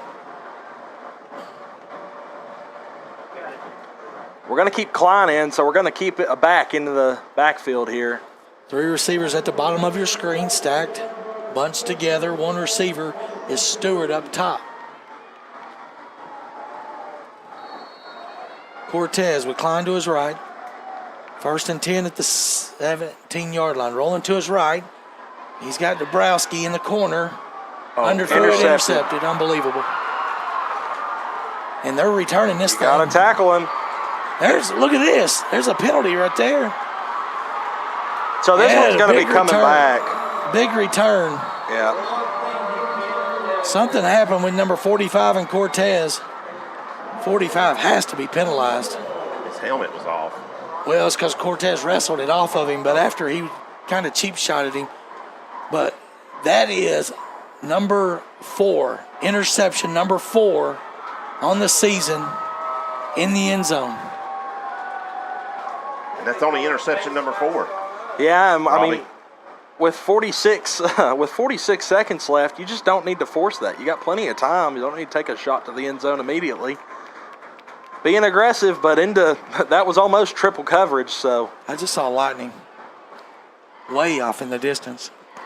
Don't tell anybody. They have an app. The trainer does. they're going to call this on William Blount. So they're going to move it forward some more. They're calling it on Cortez. Yeah, I guess they're going to call it on the face mask. Yeah, took a cheap shot at him. Wow. So now they get 15 yards penalty. And the return was out near midfield, so now they've got the ball. The Hurricanes do 1st and 10 at the 42 of William Blount with 1 timeout left in 31 seconds. And they get the ball to start the second half.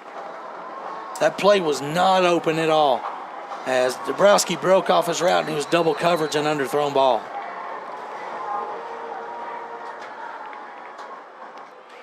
Billings rolling to his left. He's going to throw across the middle. Caught, short of a first down. Clock will continue to roll. Good tackle there by Reed. They only have 1 timeout left. 20 seconds and ticking. It'll be 2nd down and 2. Probably going to try for... Yeah, they got a decent kicker. Yeah, they're going to try to get 3. Take it. 10 seconds. Rolling left. Going to stop. Still in the pocket. Throws it across his body. Way overthrown. No time left. Wow. Your Wasted score- opportunity for Mo East. Your score at the half. William Blount, 21. Morristown East, 14.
looks like the referees have put 1 second back on the clock, so we aren't at halftime yet. They had an illegal formation. Yeah, but that didn't stop the clock. That didn't stop the clock. Illegal formation. They got to play to the end zone if he can throw it that far. Billings is going to chuck it.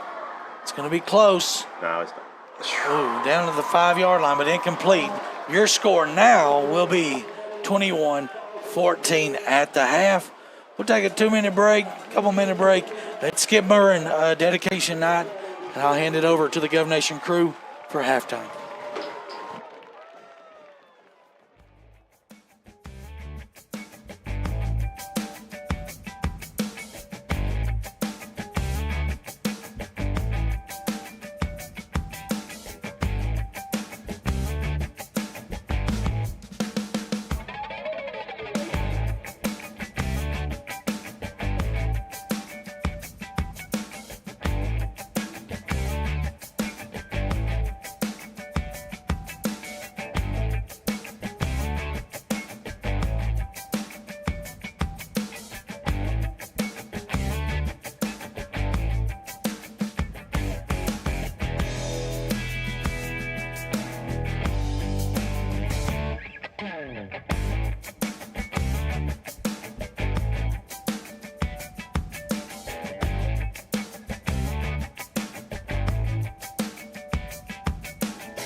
Halftime show back here at William Blount High School, brought to you by Heartland Roofing. Be sure and give Heartland a call for all your roofing needs. You see out there, they're getting ready to do the Skip Murray. We'll go to that when we get a chance here, when they get things going. But right now, I'll start with the scoring here in this game as William Blount gets on the board first on the opening drive, an 8-yard pass from Cortez to Clark. Clemens' kick made it 7-0. And we're going to go down and try to pick up as much as we can. Skip Murray. Will officially be named tonight, Skip Murray Stadium. Naming of Skip Murray Stadium. Joining us tonight, Scott Cupp down there, along with Rob Clark, principal. They've got his kids. Farley, daughter, class of 1992. Cole Farley, grandson. Yeah, his kids are Amy, Kevin, and Scott Murray. Scott Murray, son, class of 1990. All graduates of William Blount High School, and that would be, I guess, their spouses and kids as well out there too. So that's who they're recognizing, his kids and grandkids. So Coach Murray, a legendary coach here. I've got lots of stories I can tell you all night about him. He was a great guy, a very influential leader here. As I said earlier as we came on, I was able to experience as a student and a colleague. In the car home to check on his pregnant wife and ask how his little Skipper was doing. Skipper grew up in Alcoa, Tennessee, and attended East Tennessee State. Of course, the field's already named after Mike White. He was the first head coach here. So this is naming the stadium. They've got a nice, neat banner up on the top here as I came in tonight that's already been put up. Skip Murray Stadium. His record at Lanier is 78 wins. Lanier High School from 69 to 78. Much success at Lanier High. Coach Blount became an assistant football coach at William Blount High School. Came William Blount when Lanier closed in the fall or spring of 79. 5 different head coaches and Worked for 5 different head coaches. Wow, I did not know that. I knew there were a lot. Coach Blount is also very well known throughout the student body. Coach Blount's legendary science experiments, coupled with humor, enthusiasm, Of course, all the people standing behind the family are any players that played for him, I think either at Lanier or here at William Blount High School, that I'll ask them to come back as well. I see some other colleagues out there that had coached with him. Assistant teacher at Eagleton Middle School, where he also assisted with the football program for 2 additional years. More importantly than serving as an outstanding and a dedicated educator and football coach for many years, Skipper is happily married to his wife Alice for 37 years. His wife could not be with us tonight. Hearing his humorous stories about his love for his family. If you knew Skipper or were around him for just a few minutes, you know nobody could tell a story like Coach Blount. Skipper was the first inductee into the William Blount High School Sports Hall of Fame and was inducted into the Blount County Hall of Fame in November of 2015. Skipper left us on July 9th, 2016. Wow. He leaves behind his beloved family, multiple friends and fishing buddies, former students and players, coaching mentors, and teaching colleagues, which to this day still cherishes his memories and passion. Ladies and gentlemen, William Blount High School is proud to name this stadium tonight after our coach, Barry Skipper Moran. We love you, Coach.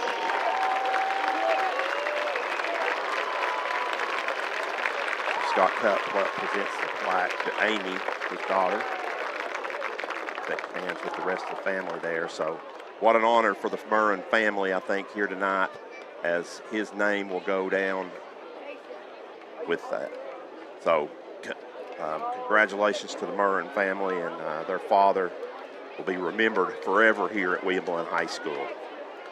So going back, so the scoring, William Blount got on the scoreboard first on the first possession as Clark caught an 8-yard pass from Cortez. Clemens' kick is good, made it 7-0. On William Blount's next possession, Cortez runs in from 12 yards out. Clemens' kick makes it 14-0. And that's where we were at the end of quarter number 1. Quarter number 2, Morristown gets on the board on a 4th and goal. A 2-yard run by Hernandez makes it 14-7, or excuse me, by Folks. Kick was by Hernandez, made it 14-7. William Blount answered as Dabrowski, Gavin, with a 19-yard touchdown pass from Cortez. Clemens' kick made it 21-7. Blount. Morristown East was able to score again on a score on 3rd and 2 from the 7-yard line. Green catches a 7-yard pass from Bellings. Hernandez kicks makes it 21-14, and that's where we are here at the half. Here are your your team statistics. First downs, William Blount had 13. Morristown East had 9. On the ground, William Blount 16 carries for 114 yards. Most of that is Cortez. Morristown is spread it out, 24 carries for 96 yards. Through the air, William Blount is 5 of 12 for 2 touchdowns, 1 interception, 100 yards through the air are the Governors. That gives them 214. Morristown is 7 of 13 through the air, 1 touchdown, no interceptions, and they've only thrown for 55 yards. So they have a total of 151, so 214 to 151 on the total yardage. Penalties, William Blount 3 for 35. Morristown 8 for 52. Only turnover was the William Blount interception. William Blount has not punted. Morristown punted twice for a 26-yard average. William Blount individually on the ground, as I said, Cortez 12 carries, 103 yards. Klein has 4 carries for 11 yards. Through the air, Cortez 5 of 12 for 100 yards, 2 touchdowns, and an interception. Receiving, it's Jackson Dabrowski with 58, Gavin with 34. They have 2 each, and then Clark has the other one for 8 yards. Of course, his was a touchdown. Morristown, on the other hand, on the ground, rushing, it has been Woody with 28 yards on 7 carries. West has 9 carries for 24. Davis, the big fullback, has 4 carries for 25 yards. And the quarterback, Billings, has 3 carries for 19 yards. From C, the shining C, please welcome to William Blount High School, marching governor. Through the air, we gave those for Billings as they were 7 of 13 and one touchdown, no interceptions, 55 yards. And receiving, he spread it out all over the place, although actually three guys mainly. Green has 3 catches for 33. Brannon, 2 catches for 19, and Gilliam, a couple catches for 3 yards. And that is where we're at right now at the half, 21-14 William Blount. You see the band out there. We've had a couple comments on the band why we don't have the microphones to cover the band. Number 2, there's a copyright issue because of the music that they buy their music, and so we cannot broadcast the whole thing, the music on here, because it would be a copyright issue, and we're on different platforms that would take us down on that as well. So that's why we do not show the full band here at halftime. We try to get some glimpses in, but we don't have the microphones to get that. So our apologies to that, but that's why we've not done that. If that, we'll go to another 2-minute break, and then we should be back with some pick segment.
Welcome back to the Heartland Roofing halftime show.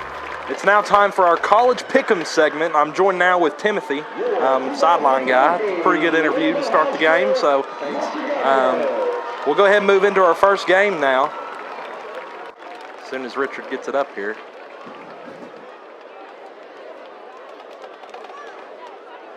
Week 2, college pick'em. All right, let's go. A lot of 4 and 3 so far. Stan and Rob tied for last. So kind of odd to see to start week 1, but we'll go ahead and move into our pick segment now. Tennessee Austin Peay. We're picking the spread here. Our Gov Nation spread, because the spread hasn't come out yet. I don't think it'll come out until about an hour before the game. But no, it finally came out at 62 points. Okay, well, we're going to do the 51.5 that we set earlier in the week. I'm going to go ahead and pick mine. I think this game is going to be a 70-burger, a 60-burger, or something like that from Tennessee, and Austin Peay might get a field goal. So I'm going to pick Tennessee to cover the spread here. Yeah, it's Tennessee's first real home game. Their other game was in Nashville. I think they'll roll, but I think when they put the backups in, they'll slow down a bit. I don't think they're going to cover the spread, but I do think they're going to win big.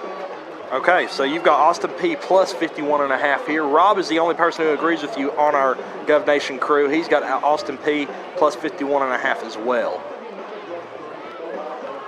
Next up, Ole Miss at Tulane, traveling down to Louisiana to play the Green Wave. Ole Miss minus 7.5 here.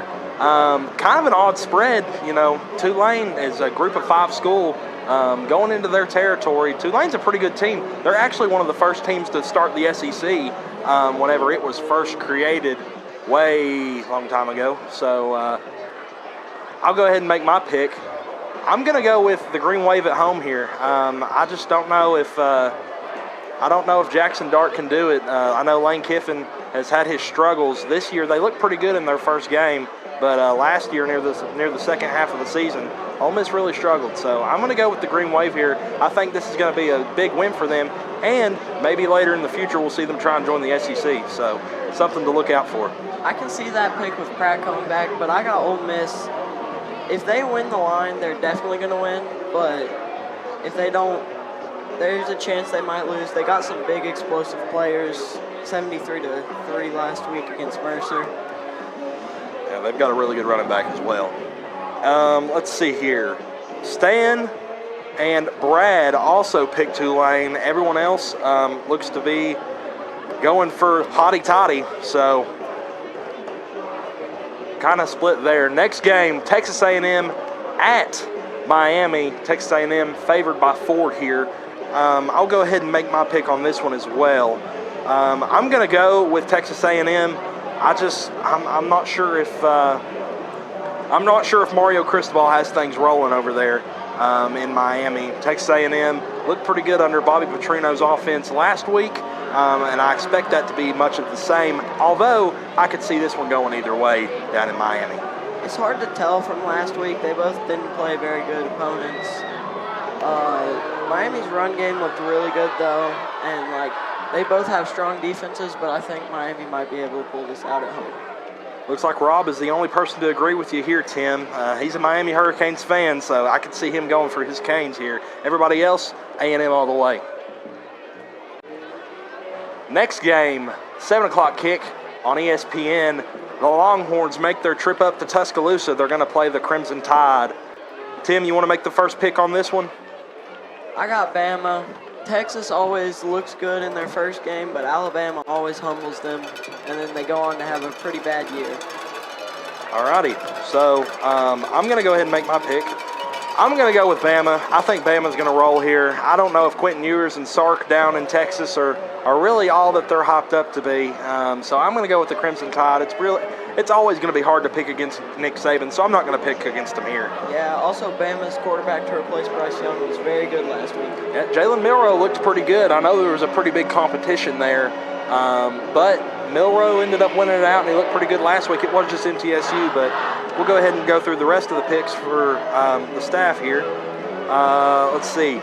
Tyler goes with Bama. Rob goes with Bama. Brad, Bama. Richard goes with Texas. He said he just thinks Texas is going to beat him. He doesn't believe in Bama. So we'll see.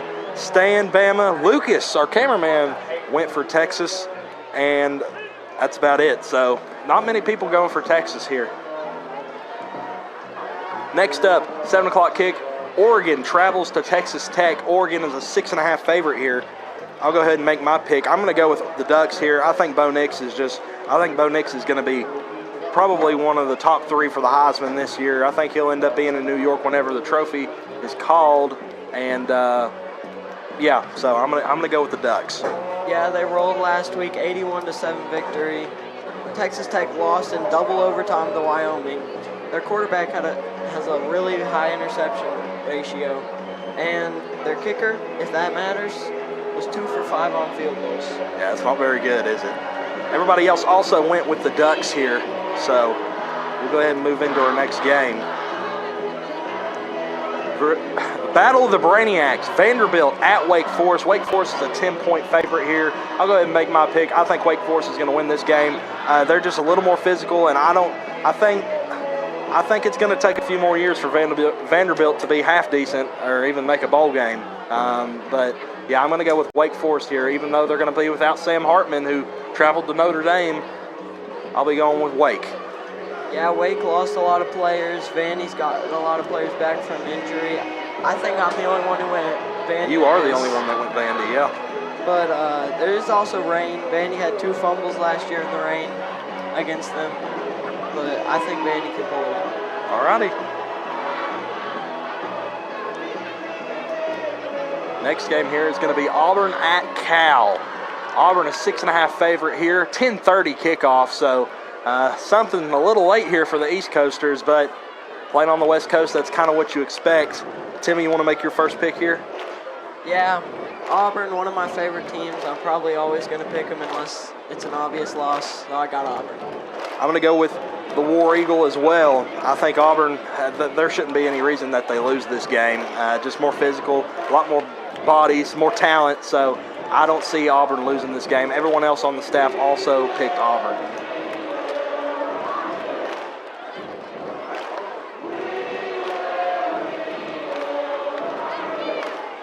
One more time, Richard. All right, last game here. Notre Dame travels to NC State. Notre Dame a 7.5-point favorite, 12 o'clock kick. I'll go ahead and make my pick here as well. I'm going with the Irish. Sam Hartman has looked really good for Notre Dame, and I don't expect that to change anytime soon. So I'm going to go with Notre Dame to win this game outright over NC State. Yep, had a good high firepower offense. And again, like most games, if they win the line, they're going to win easy. If they don't, it might be a tougher game, but I still think they're going to win. Alrighty, everybody else went with Notre Dame, so that concludes our pick segment brought to you by Red Tech, the best refrigerant in the business for LG appliances. We'll take a 30-second break and be back here for second half action.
Back for the Anywhere Movers kickoff as the Govs lead 21-7 to start the second half.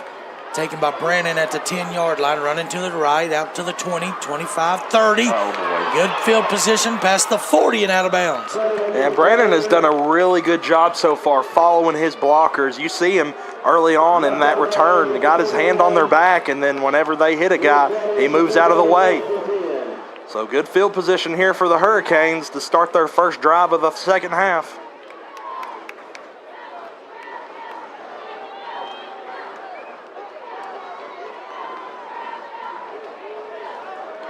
I expect to see a lot of running here from Mo East again as they ran it down William Blount's throats whenever they had a lot of time on the clock in the first half. Expect them to try and have long drives, chew this clock.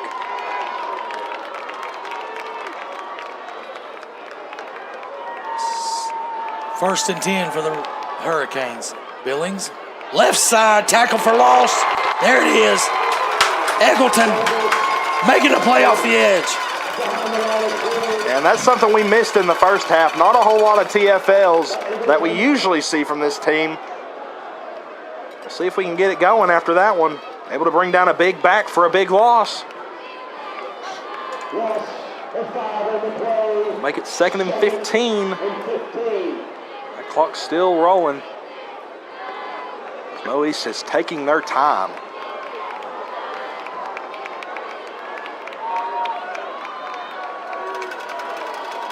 Two wide receivers to the left, one way off the line of scrimmage. They're going to send him in motion to the right.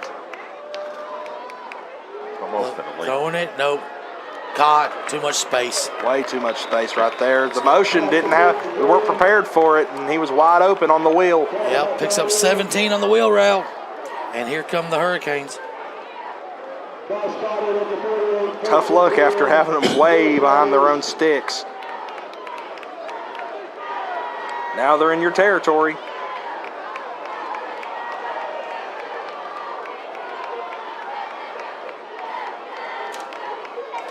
Fumble on the ground. Quarterback's got it. Rolling to his right. Taco said no, sir. That's how you make up for it right there. That's a red tick sack.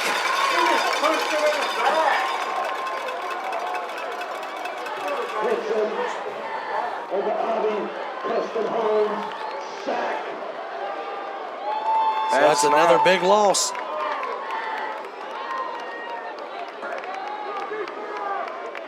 Loss of 6. On the play. 2nd and 16. 2nd and long, once again, back into their own territory. That's weak. Yeah. If y'all want that, that's weak. Yep. I say no penalty there on the quarterback. 2nd and long, back into their own territory at the 46. Blitz coming. Takes it, rolling. Randy Reed's got a chance to get there. That's it. Nobody's there. Eddie, that's intentional grounding. That's intentional grounding. It didn't get to the line. Nobody there, and it didn't get to the line of scrimmage. What's Ralphie doing? It didn't get to the line of scrimmage. I mean, he might have been out of the pocket, but it did not get to the line of scrimmage. It went out at the 41. And they're not going to call it. Wow, ridiculous. What? There it they is. did. There Okay. it is. But where's the penalty on this one, Stan? I think it's a spot foul, 5 yards from the spot. So back there where he threw it? That's what it used to be, but I thought they might have changed that.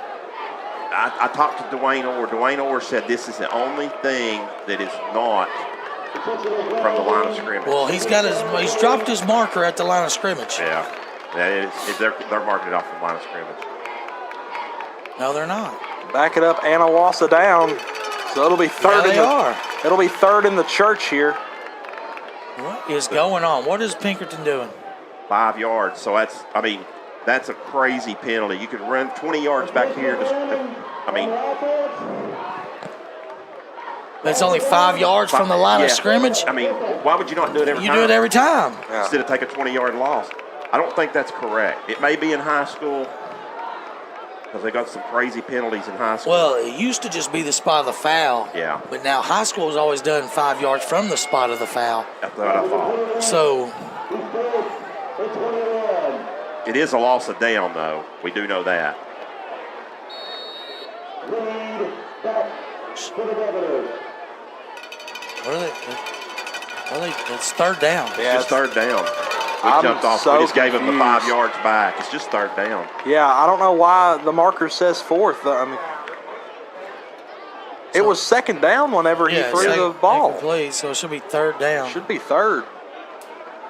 Because they got the first down, then they took the 6-yard sack. Yeah. That was first down. And then Second they- down's intentional grounding, so this is third down. They're saying fourth. Did the referee not say third again? No, he said fourth. What is going on? They just lost the count. Oh my gosh. Oh, tough Reed. break for Mo East. Reed does not field it. Now, nope. Oh man, Oh, we really? touched it. That's a Touchdown, Mo East. Why? Did they not touch the ball? So if they touch it, he can grab it at any time. I think he touched it first. I don't know. We'll have to look at it. They've downed it, so I think they've downed it. So Okay. once they down it, you can touch it with no penalty. Right.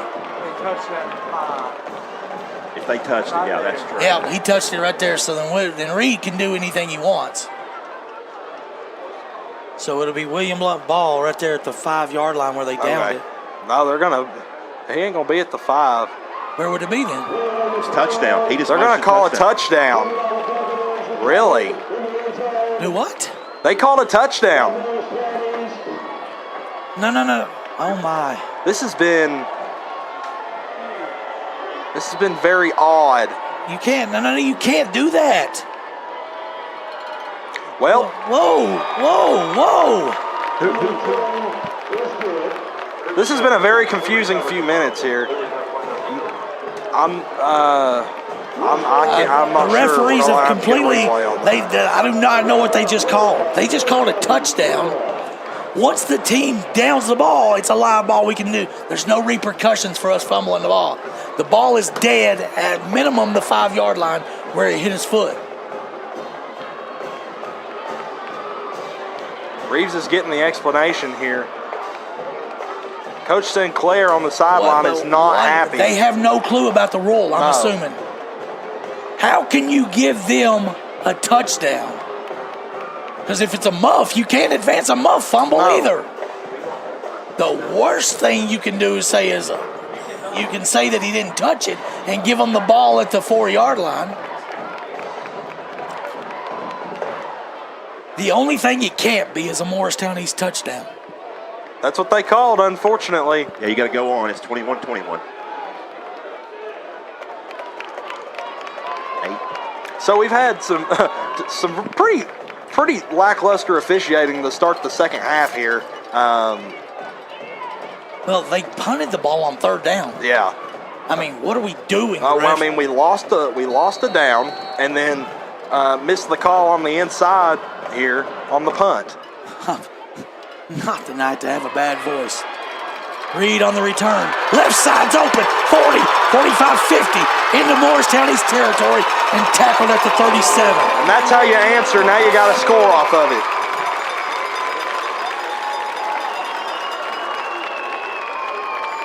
But here's what got me. The beanbag come out. So does he say that he never? They're saying that. I guess they're saying that they never touched it. But then it would be a muff. You can't advance a muff. You can Yeah, but advance a fumble. But they was right there at the goal line. I mean, it was at the goal line then. I mean, I think he got control of it in the end zone. Okay. 1st and 10 at the 35. Klein, left side, power football up the middle for 5. Maybe 4. That right there needs to be flagged. There There it is. You can't throw a guy on the No. ground. Especially after the whistle's been blown. That was just after the play. Ridiculous. Is that the big man? It wasn't the big man. It was 0. Max Baker. He was one of their captains to start the game. You can't have that out of your captain. So give him 4 and then 15 on the penalty. And then first down. Down to the 16. They're trying to move the ball the wrong way.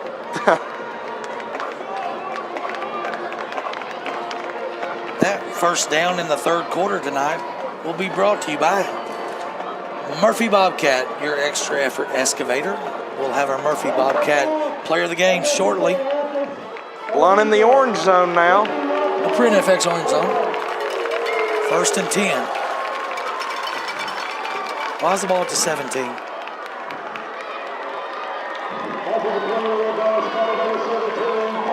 I feel like they're just guessing. I mean, he was clearly tackled at the 31.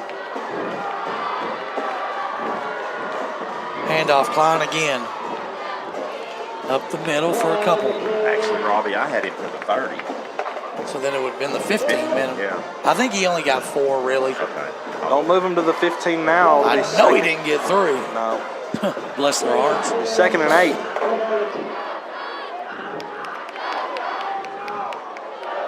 Klein in motion. Cortez in the gun. Looking across the middle. Stewart. Oh, man. That'd have been a first down in a big game inside the 5. He was thinking touchdown, though.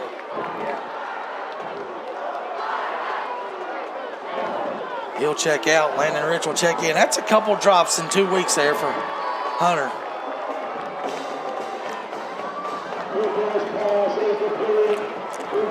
Third and 8. Same play, or same motion. Cortez, nowhere to go. Yeah, they had that read from the start, loaded up that left side, and able to get back to the line of scrimmage. Might have lost one, actually. Now, let's see what coach calls. You got to kick it. Yeah, you got to kick the field goal, and they're going to as Clemens comes in. Be a 35, about close to 35-yarder. Off the left hash. See if Lucas gets an angle down there behind the goal post. No, he's staying on the side.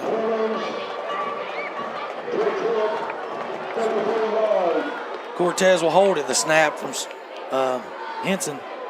Good snap, good hold. Kick up. Cook looks good. It is good. No good to the right. So it pushed it right.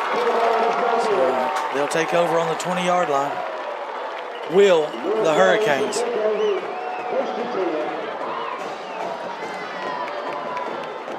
So William Blount scores their first 3 possessions. Their next 3, they go over.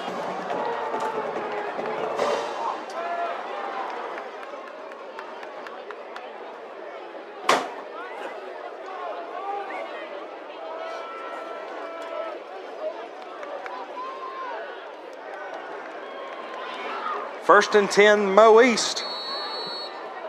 At the 20.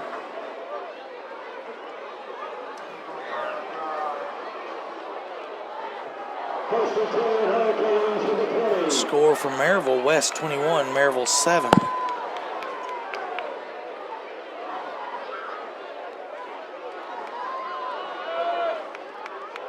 Billings will bring Woody in motion. Got a bubble screen out here to the left to Gilliam. Brooks had a chance to get. That's a block in the back.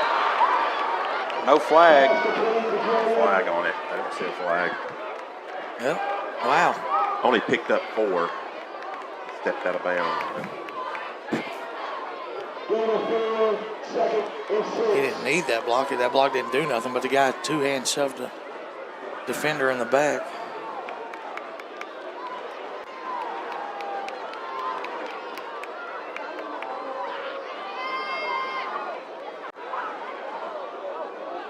Second and 6. To the right side this time. It's Woody. Reed's got him. There we go. Good tackle. They'll only gain 2. Make it 3rd and 4. William Blount's last 3 possessions. Turnover on downs.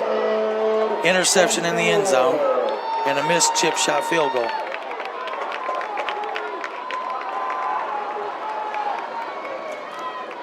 That's a way to get beat against a team you should win. And once again, William Blount's offense stagnant as the game has moved on. Starts off strong, but not much after.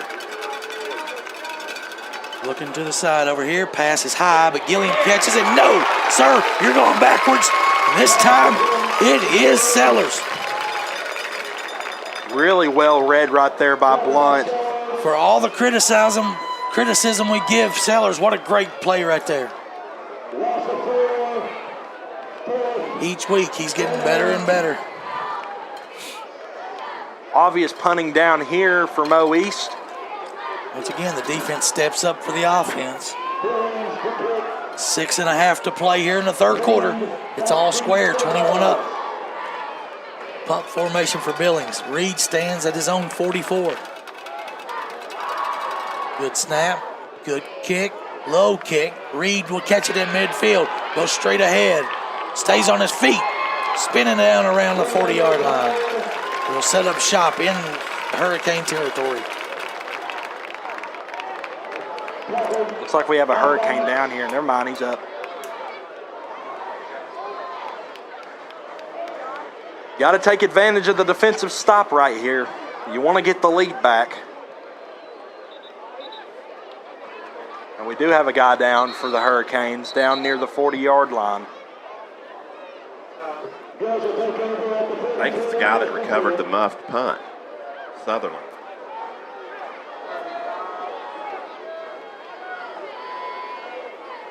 Both teams are going to come off the field here. We'll take a break.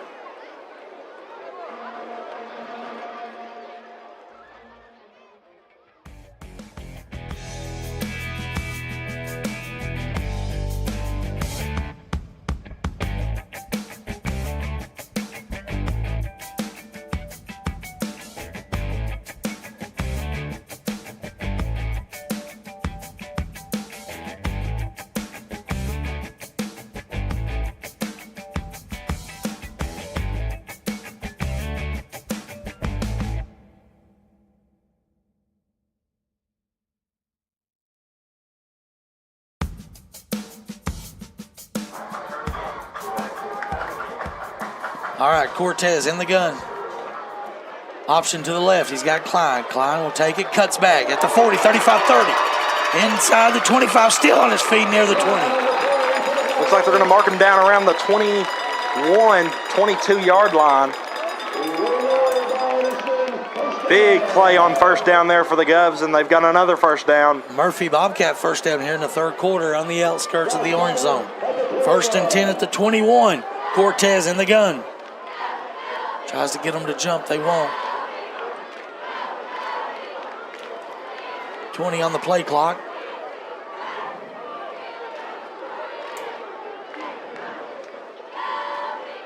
He'll flip Klein to his left. 3 receivers right, 1 left. The same play. Fake it this time. Cortez keeps it up. Bounces it out left at the 20. Down and around the 16-yard line where he gets knocked out of bounds. So now we are in the Print FX orange zone.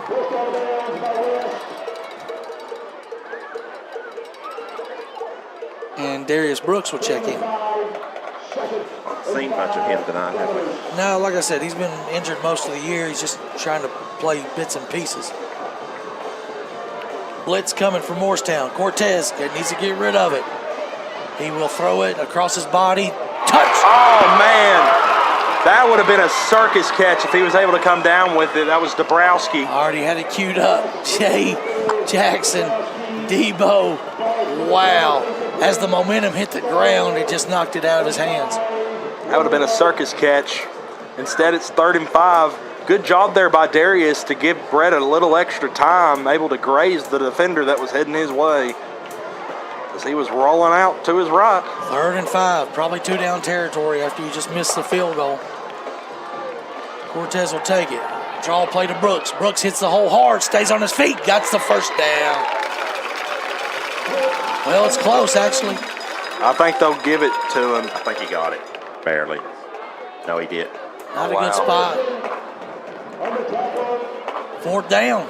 Wow. And this is 4 down territory. Wow. It's 4th and inches, isn't it?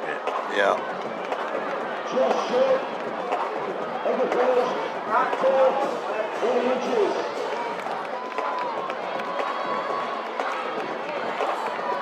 They're going to load the box here and bring some pressure in the middle. I'd run it outside. Yeah. 10 on the play clock. Don't need to waste a timeout. 4th and a half yard. Cortez just go. 3, 2. Got to call timeout. Got to call time. This timeout going to be brought to you by East Tennessee Insurance, your local independent insurance agency. 60-second break.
4th and inches. Cortez in the gun. Brooks to his left. Brett will take it. Quarterback sweep to the left. Gets the first down inside the 10. Run to the outside. It's worked all night. You got to keep doing it. I still don't like running to that weak side over there. I thought they might change. They ran the same play. They were going to run. First and goal from the 8. We'll take it, though. They got it. You got it.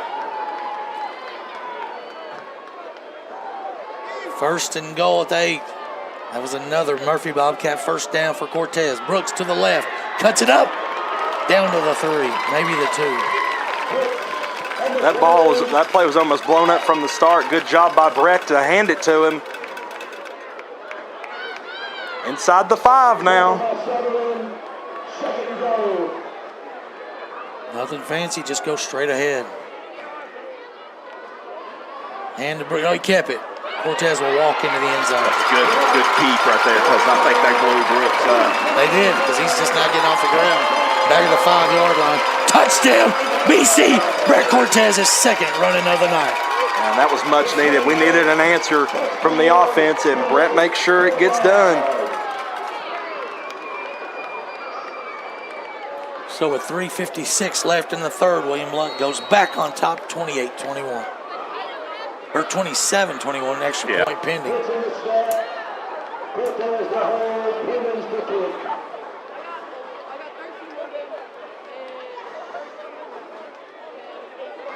Henson, Brett, Clemens.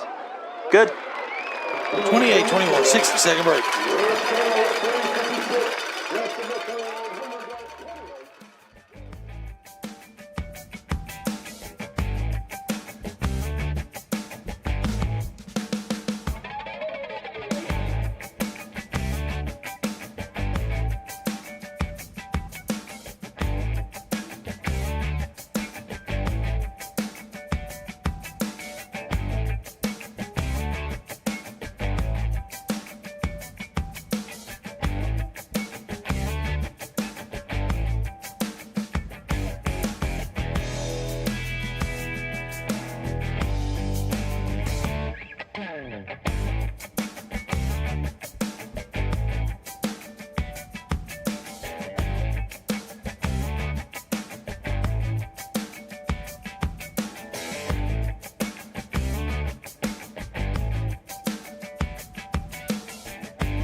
All right, back with the Anywhere Movers kickoff on the sideline, down on the ground.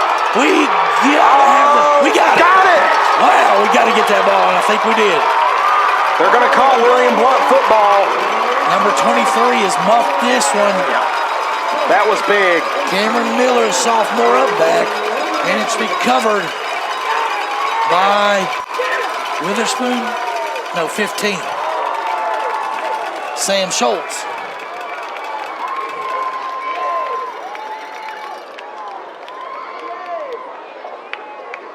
No, it's Crumpton. Crumpton, maybe. Who did get it? Was it Crumpton? It was Crumpton. Yeah.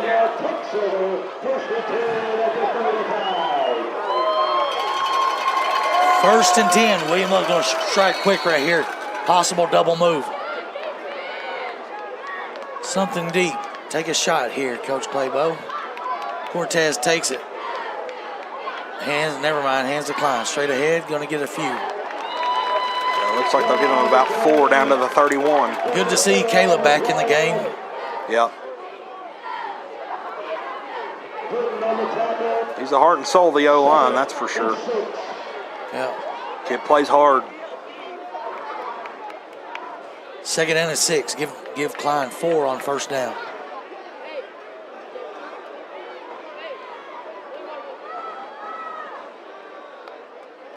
Option to the right. Faked it. Straight ahead. Going to lose some yards this time. Maybe 1. Yeah, I think the wrong decision there by Cortez.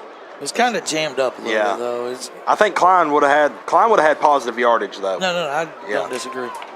Lose 1 or 2, so 3rd and 7.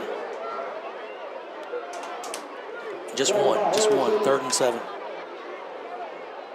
We're under 3 minutes to go. William Blount leading 28-21. Moving left to right here on the Voice of Champions, AM 1470, and on your GovNation screen. Cortez looks to Klein. He's going to go across the middle to who? Nope, finds Dabrowski in the zone.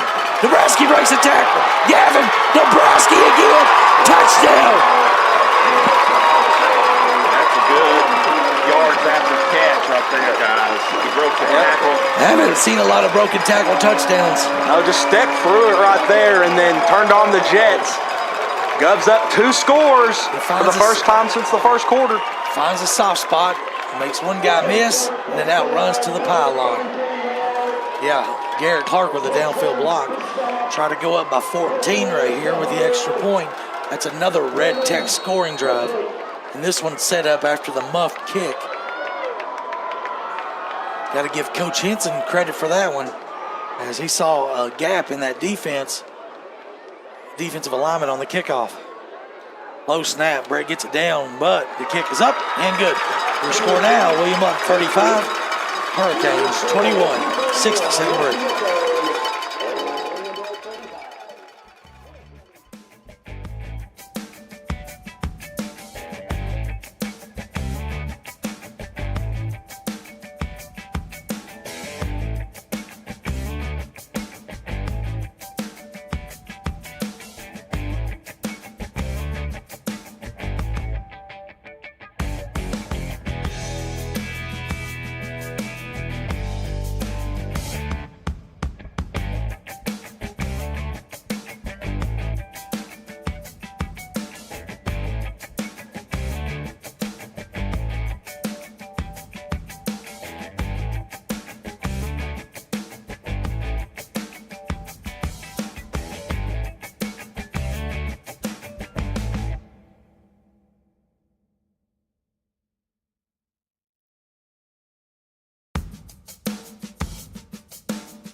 Wow.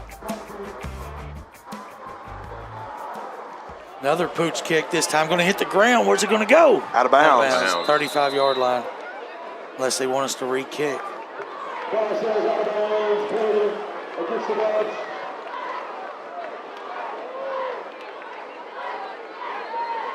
So they can elect to back us up 5 and re-kick, but Looks like they're going to bring the offense onto the field.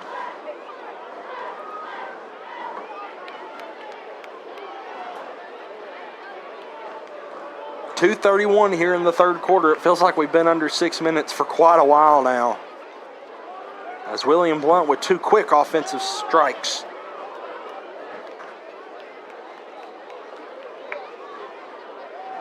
Morristown will take over 1st and 10 at the 35. So 1st and 10 Hurricanes at the 35-yard line. Going to have to get something going offensively.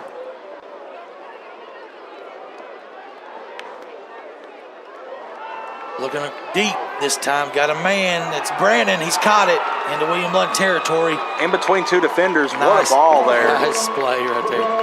That's a great spot. He hit on the 35. So now we count the slide. Yeah. NFL QB slide rules. That's what we're playing by today, guys. What about that play the other day, and what game was I watching? Oh, Clemson. The guy slid, and as he was sliding, got hit. Yes. Yeah, I saw They that. called it short and a penalty after the change of possession. Post. Yeah. I guess technically if you blow it dead right where he starts his slide. I've never seen it In the college, it's blown right at the beginning of the slide. So Oh, call it pro too. yeah, I thought it was at the end of the slide for pro. No. Outside pattern, going to be Blown caught, but up. nowhere to go. Oh. Well, actually, Davis gets through. Are He's you still on his kidding me? feet. Oh, my gosh. He's going to get positive yardage. He's a big guy to take down, but he stepped through a tackle and nobody there to help. So We talked about it in pregame, Stan.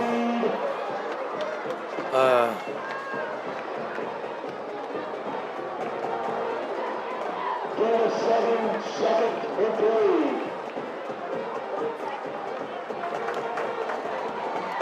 3. Be thinking of our extra effort. Murphy Bobcat player of the game, guys. It could go to anybody still at this stage of the game. 2nd down and 4 for the Hurricanes. West in motion. Here comes Witherspoon off the edge. Blitz coming, going down. It's going to be Eggleton. It might be Eggleton with another big play. He might be up for our player of the game. Busted from the start on the fumbled snap. That's a Red Tech sack. William Blount will take that. It'll make it 3rd and long. About 8 yards. They're going to get to about the 23. With 49 seconds left, they'll have to run at least one more play here in the 3rd quarter. William Blount leading 35-21. East with it on the William Blount 32. Pistol formation, rolling to his left. Looking out, pattern going to be thrown away. Caught. Nice play, Brandon, but short of the 1st down. Be at the 25. They'll bring up 4th and 1. And they can run this clock all the way down. Why is the clock not started? Brandon rolling to his throwing side that time. Makes the throw a little easier on the comeback route, but went a little too far in. It'll be 4th and about 2. Morristown East, I'm trying to get a free 5 right here. 4th and 1. But They're just going to let the clock expire. that'll be it for 3 quarters of action. William Blount 35, Morristown East 21.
Fourth and 2.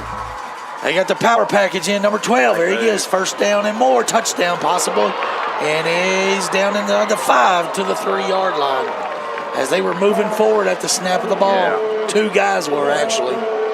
Same thing they were earlier on the play that they scored on. Hard guy to take down. They make a big push. And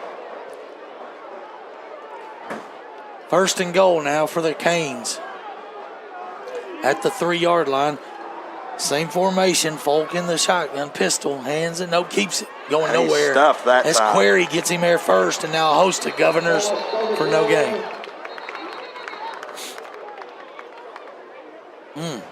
Who was the ball carrier on that one? Folst again.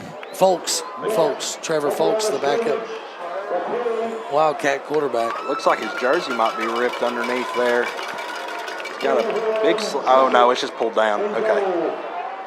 2nd and goal from the 3. 11 minutes, 10 seconds left.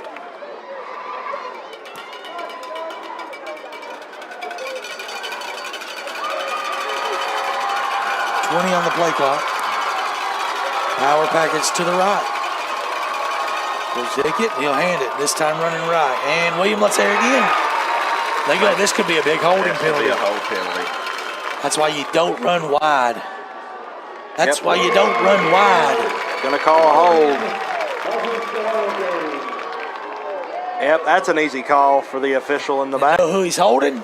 He's holding Eggleton, because Eggleton is all over the place tonight.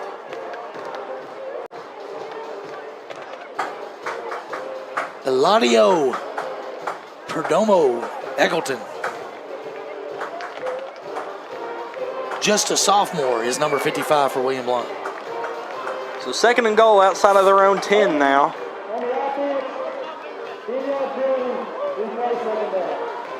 All right. Figured they'd give them a loss of down.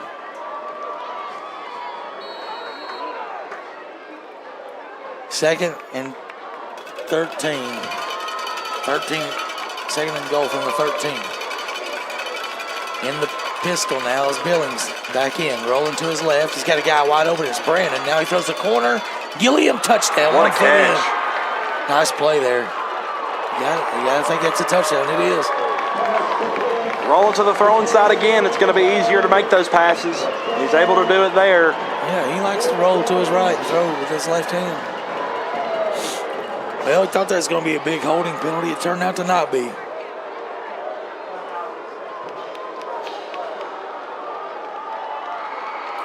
Extra point away to cut this lead down from 35, from 14 down to 7. Hernandez to kick. The hold by Gilliam. It's down, it's up, it is good. Your score now, William Blount 35, Morristown East 28. 60-second break.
All right. Kickoff here for Morristown East. Good kick. Over the head. Nobody's there. Please roll in. It ain't going to roll in either. Reed's got to go all the way back to the 3-yard line. He's tackled at the 1.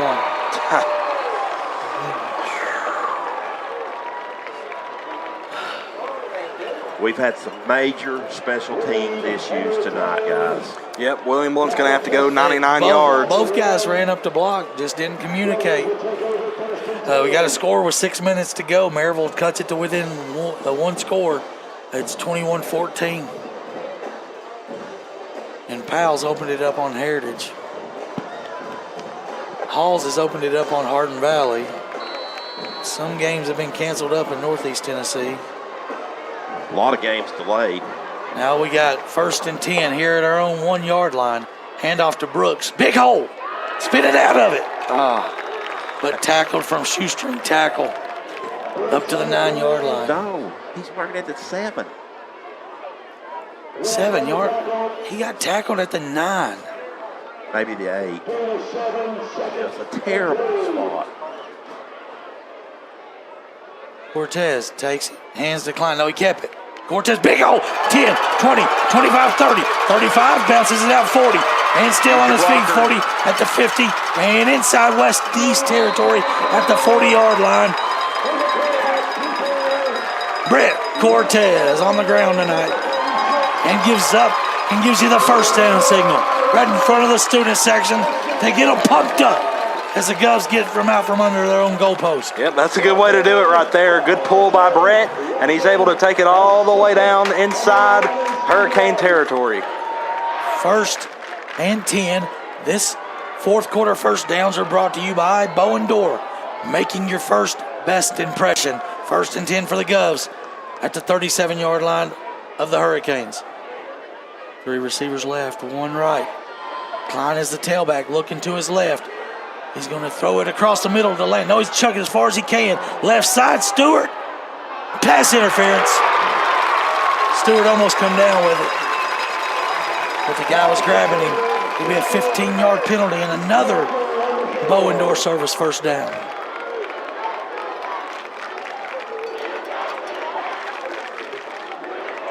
Pass interference against the Hurricanes.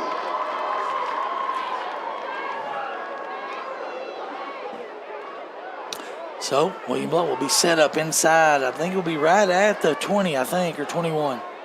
21, just outside the orange zone. We've sniffed it a lot today, guys. Been in it a lot, too. 2 receivers right, 2 left. Klein and Cortez in the backfield.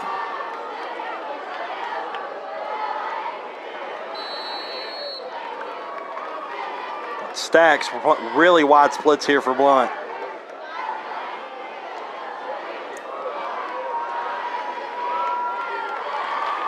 Got him to jump, give us 5. Now we are in the Print FX orange zone. 9:42 left. William Blount ahead by 7. 28-35.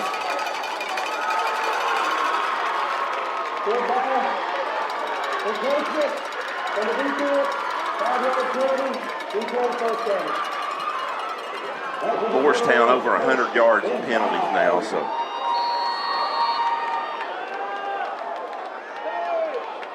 Cortez in the gun. Takes it. Quarterback keeper to the left. Will he cut it up? He will. Get down near the 10. It'll be enough for another first down. There's a late flag. Oh, I see it. Yep, running wide. Probably going to draw a holding so penalty. late, though.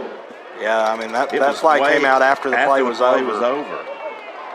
A holding penalty. Might have got stuck in his waistband. So to back it up to the 26-yard line.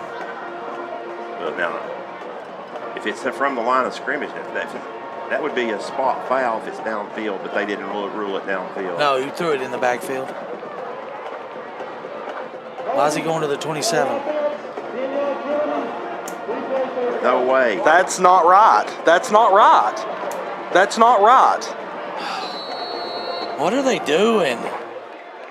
So It should be 1st and 15, and it's 1st and 17. Or 16. 16. We lost a yard is all it was, but they don't know. It's been a struggle for the Stripes tonight, guys. Play action. Cortez got Dabrowski. No, he's going to flush out of the pocket. Just run. Run it. He'll take off. Get it close to the first down. He is. First down at the 10. Got that back, plus some. That's another bow and door service first down. It'll be 1st and goal at the 10.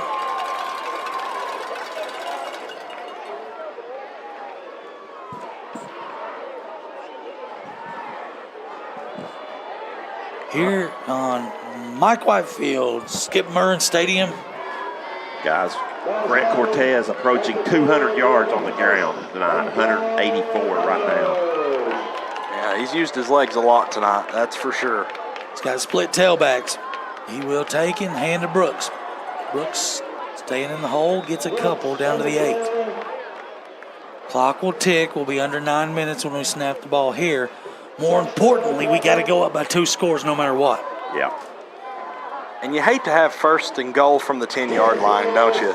Yeah. Like you'd almost want it to be 1st and 10 at the 11 because 10 yards is hard to get once you get near the goal line.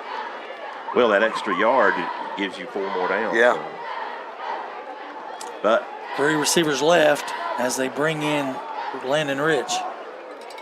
Brooks to the left. We're going to have to call timeout.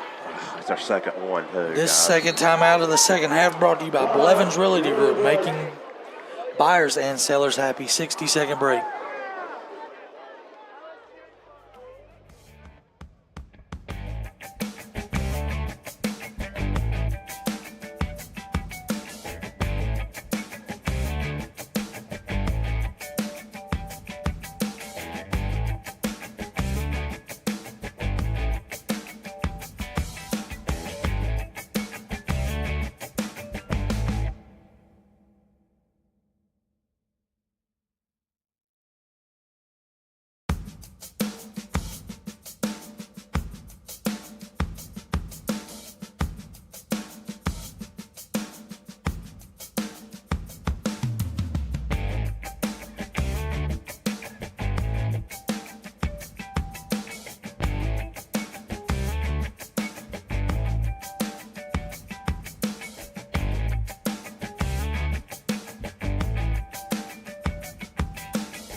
Second and goal from the 8.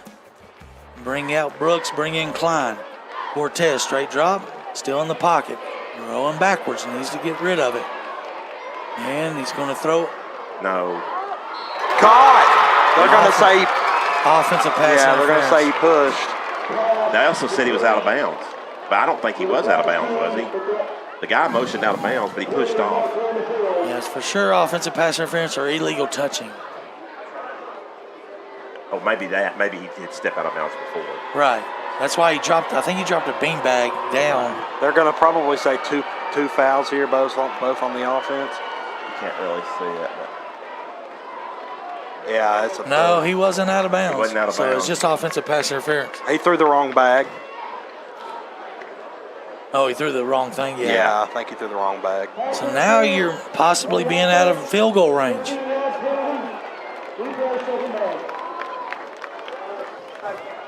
Second and goal. Replay the down back to the 23. well, it's 15-yard penalty, isn't it? Also. Yep. Cortez, straight drop, screen pass, set up to climb, but it was a low throw. Incomplete. It'll be third down. Well, you need some yards. Got to get some yards Yeah, and you prefer for it to be in the middle in the middle of the field. Yeah. Because that left hash blocked him off to the right last time. Well, a few minutes ago I said under 9 and the clock stopped at 8:28, so we ran no time. 25 on the play clock when Cortez gets the call. Down to 15. 2 receivers left. Actually 3 left, 1 right. Cortez, straight drop in the pocket. You want to throw it? Nope. Fail. Now we're out of field goal range. He needs to get rid of it. Steps up in the pocket. He's going to take off and run to the 20. And out of bounds at the. So he's on that left hash, unfortunately, but moves us into what should be field goal range. That's about the same. Not the same field goal Yeah. attempt. So Clemens in, 8:15 to go. William Blount trying to go up by 2 scores. He's more than capable. We know this. He's got a good leg. Just the last one was off to the right. Be a 35-yard field goal. Actually 34. As he'll put the block down on the left hash, kicking towards the church and the scoreboard here at Mike White Field. 8:15 to go. 4th quarter. William Blount leading by 7. The snap by Henson. The hold is perfect. The kick is up. It's off to the right again. Missed it. Oh, he got it. it. And it'll be a 10-point lead for William Blount as the field goal is good. This time just inside the right upright. Your score now, William Blount 38. Morristown East 28.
All right, there's a Red Tech scoring drive. There's the Govs put on 3.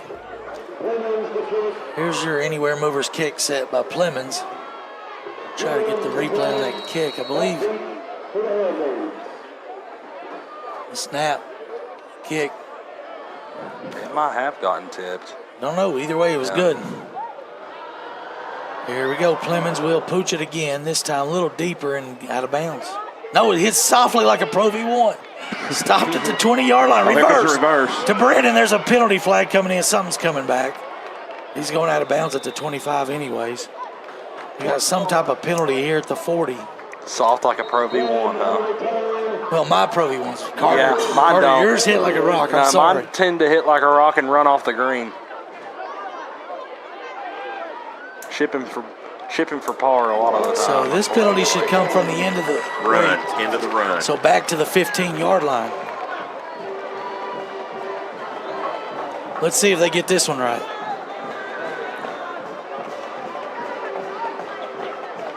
Look at this. They've called the penalty back here at the 40-yard line, and there's no penalty on the. They're marking it at the 25 where he went out of bounds. Or where you got stopped, whatever. He didn't go out of bounds. I think he did. Yeah. Okay, so it needs to be moved now, right? Right. It's from the end of the run. And they're not moving it. I watched Pinkerton mark it off from the 35 where the penalty marker was. What is going on tonight? Quarterback's keeping this one running left. It's going to pass the 30 and out of bounds at the 37. First down yardage for Morristown East.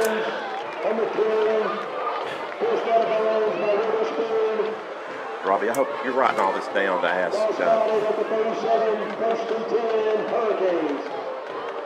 It's just been tough to watch at times tonight. There's been times where they've made really good calls, but I think for the first half, pretty good officiated. yeah, it's Second half's been struggling.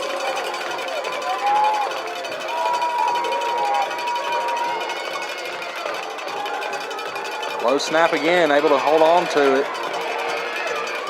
Trying to find a guy to throw to, he does. And it's going to be almost intercepted.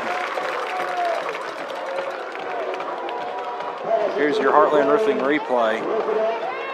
Guys pushing him outside, trying to flip it, and almost intercepted there.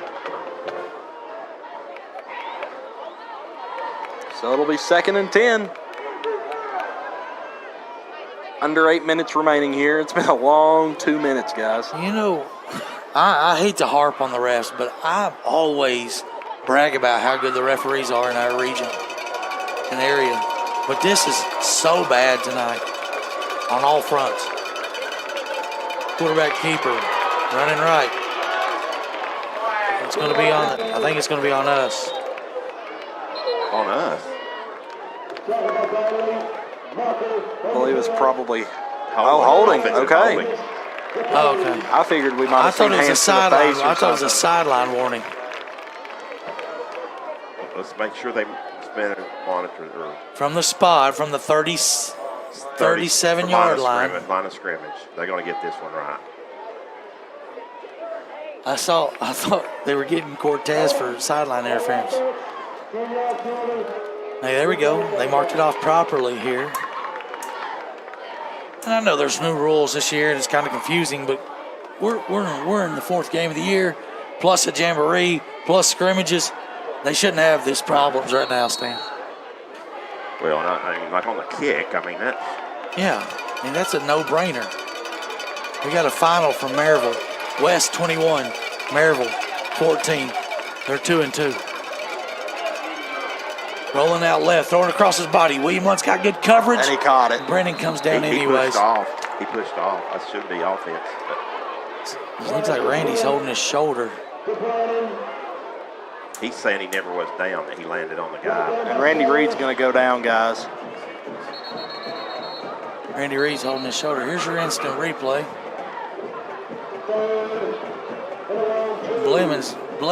Billings just chucks it.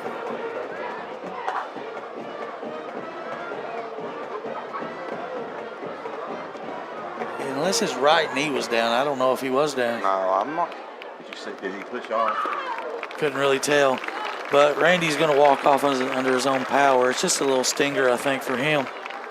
3rd down and 3, maybe 2, 2.5.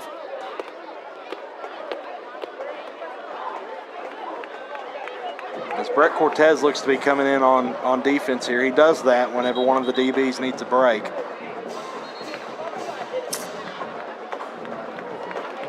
Guys, this second half, Billings is 8 out of 9. A lot of them are jump balls, though. Yeah, The it's guys been a are just- lot of 50-50 that his guy Brandon has just come down with. All right, need 2 stops right here and get the ball back. Put this game on ice. They got the power back in, and Davis, Eli Davis. And the Pistols, Billings. 3rd and 2. Cortez, corner blitz. Didn't get there, though. It's going to be an easy first down and catch up to midfield there for Gillam.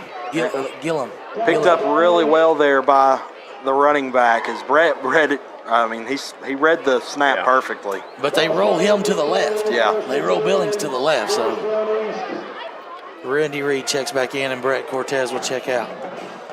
1st and 10 for the Hurricanes, and the clock is rolling. Why is the clock rolling? I'm not sure, but that's okay.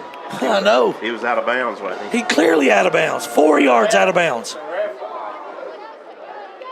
Well, that was probably for the first down, but, it still doesn't start back. This ain't college and pro. They did change the college rule, but, man. Blitz coming on the outside. William Love Billings steps up in the pocket, going down. There we Red go. tech sack. Who is it? 76. 76 tonight is Xander Monroe. sophomore, right? So 2 sophomores, 55 and 76. Linebacker Brooks and Klein, those are sophomore and junior. Another sophomore, number 40, Sellers. Crumpton, Reed, they're back. Most of the defense is back. Yeah, there's going to be a lot of defensive returners. I But expect this defense to get pretty offense is going stout. to lose everything. Yeah. 1 lineman and 1 receiver that'll play quarterback. Rolling to his left, Billingsley throwing across his body probably. It'll be out of bounds. Stops the clock with 6 minutes to go. Really good coverage there by Blount's DBs. Be 3rd and long now. Brings up 3rd and 13.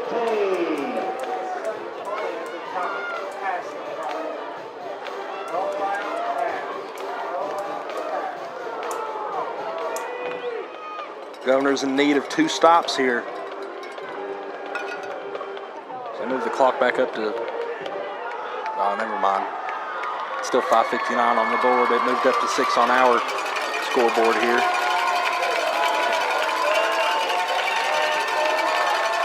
Third and 15. Billings rolling to his left. Gets outside the pocket. Chucks it as far as he can. Overthrew them all. Taco's there, good D. Would not let Brennan get open. Now, you got to defend this 4th down. You got to think you're a couple first downs away from getting this thing over with. We'll bring in Jones and Cortez. They've not used a timeout this half. Yeah, you like to see another score here, or at least a really long drive if you're Blount. You got to get the stop first, though. They'll bring in their dime package or maybe quarter package. They got 3 defensive linemen. The rest look like athletic backs. We're down to 30. Why are we? Looks like we got 30? 3. It looks like we got 3 down linemen, a linebacker, and a bunch of DBs out here, guys. Is that play clock right? Feels like it's been longer than 20 seconds. Crowd on their feet. 4th down and 15. Straight drop for Billings.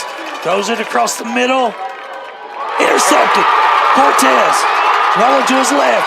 50, 40, 35, 30. Out of bounds. Inside the 25-yard line. Brett Cortez. That was big, and a massive return there by Cortez as well.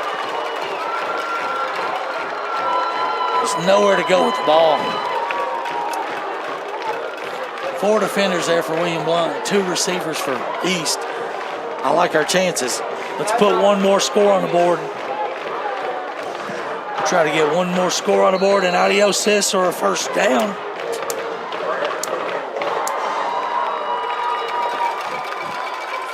Klein.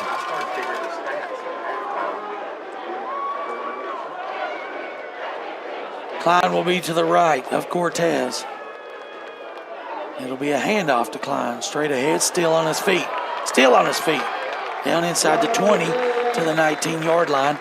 We're inside the Print FX orange zone. Following his blocker, that was Watkins, and keeping a hand on him. And you follow your big boys to get yards, guys. That's how all the good running backs do it. Ball security and keep the feet churning. AK does it the best. Chewing clock here. So I don't when do you expect thi- this to be snapped until we've got about 10 seconds left. Or under 10, yeah. But I thought maybe they might try to start using timeout right here. I mean, like William Blount do something quickly. Now we're down to 13 on the play clock. Cortez will get them up there. 5. He'll take it. He will hand. No, keep it. Cortez keeps it 30 or 15. Down smartly after he gets another first down. That's a Bowen door service first down to the 10-yard line. Make it 11.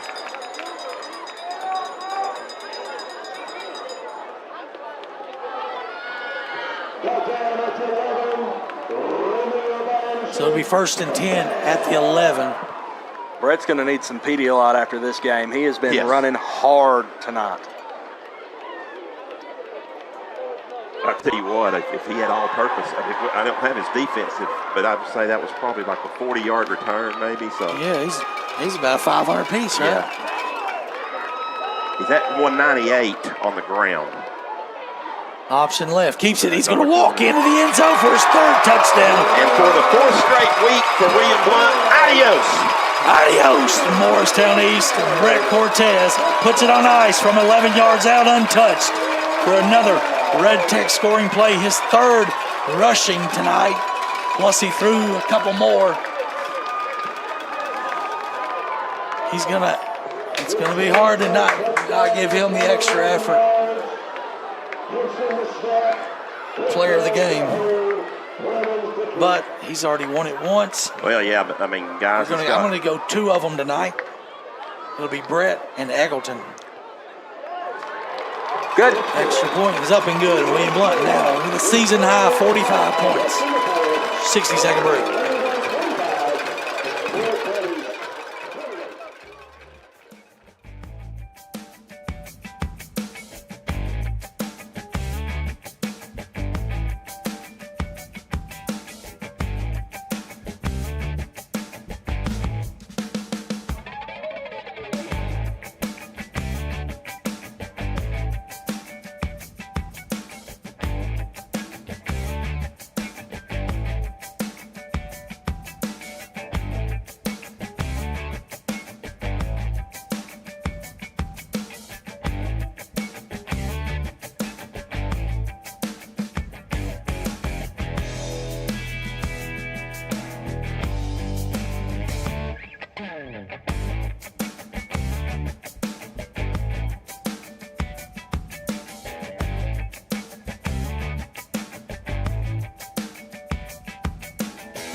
Pooch kick. The porch kick. There's a wide open right side, one man to beat. And he does, but he's running out of real estate. Can we get the angle? We do at the 4-yard line. Ellis with the tackle. 3:51 to go.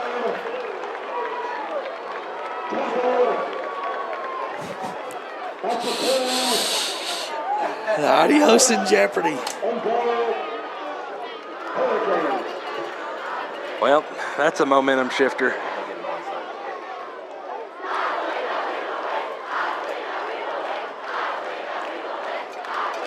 Defense is going to have to hold strong here. I bet you they'll bring in their jumbo package, though. Well, the thing about us scoring like that, Morristown East still has all 3 timeouts. Yep. Yeah. Job listening. Once again, Job was player of the week again. I saw that. Kicking all those field goals and extra points. Another win there for Cumberland's. He said soft like his TP5. He plays tailor-made. Yeah. Here's a handoff. Oh, he keeps it. Billings walks into the end zone, 3-yard out touchdown. It's now 45 William Blount, 34 East. Will they go for 2? No. Usually you go for 2 in this situation.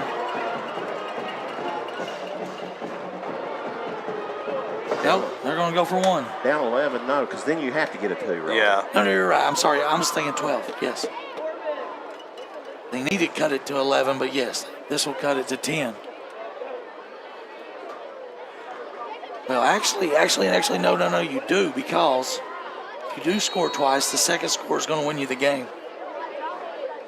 Kick the field goal, and then you win the game. Well, yeah, that's true. That's what they've been doing lately.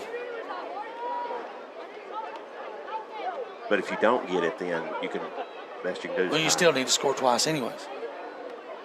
Extra point up, extra point good. Still a 2-possession game, 3:43 remaining. 45-35, we'll take another break.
Kick it right here in this hole. All right, we'll see if we do a better job here of being in the right position for the hands team. Kicked it out of bounds. What the heck? That's a great thank you. Yeah, I think he put a little too much mustard on that one.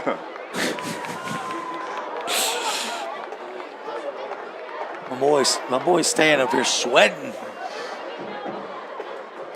Sweating the adios. What's the record now? A lot to nothing? 198 and 0. 198. 198 and 0. A lot of years. A lot of years of adiosing. What are they talking about here? No, we don't want to take. We don't. No. No, We don't just wanna take the ball. You don't want them to kick it again.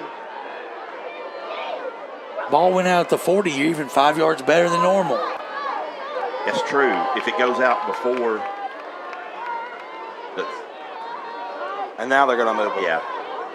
Oh, they called a penalty. I think they were offsides. I guess they were offsides. And out of bounds. Can you do 2 penalties? No. Yeah, it went out of bounds at the 40. Okay. That's the same signal for free kick out of bounds. 3:43 left. Now we need to put this game on ice. Well, Brett Cortez is 1 of 4, Robbie, through the second half, through the air. So it's all been a ground and pound for William Blount. Handoff, Klein. Right up the middle. Get 2 or 3. Clock will roll. Morristown East will call their first timeout. Circulation station timeout here. Relieving pain with technology. Get 3 free treatments when you tell them you listen to Truth Radio. We'll keep it here as we'll talk about some scores from around the area tonight.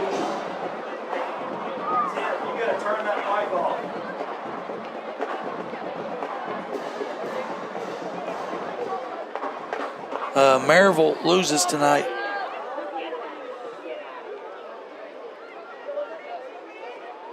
(21-14). Cleveland's all over Farragut after losing last week to Walker Valley. Try to get some Region 1. Science Hill gets the win in Virginia 27-6. And Eagleton, Coach win. Stephen Childs gets his first win of the year, of his career, with a 21-18 win over West Green. Dobbins-Bennett lightning delay should have started 13 minutes ago with Jefferson County. It was 8:45 earlier, so I don't know if they're going to end up getting that game in. They'll have to play it. They'll have to play it, but I don't know if they're going to get it in tonight. Yeah, Cleveland wins 43-21 over Farragut. Here we go, guys. Greenback's going to get their first win of the year. 2nd down and 8. Klein stands to the left of Cortez. Cortez will keep it.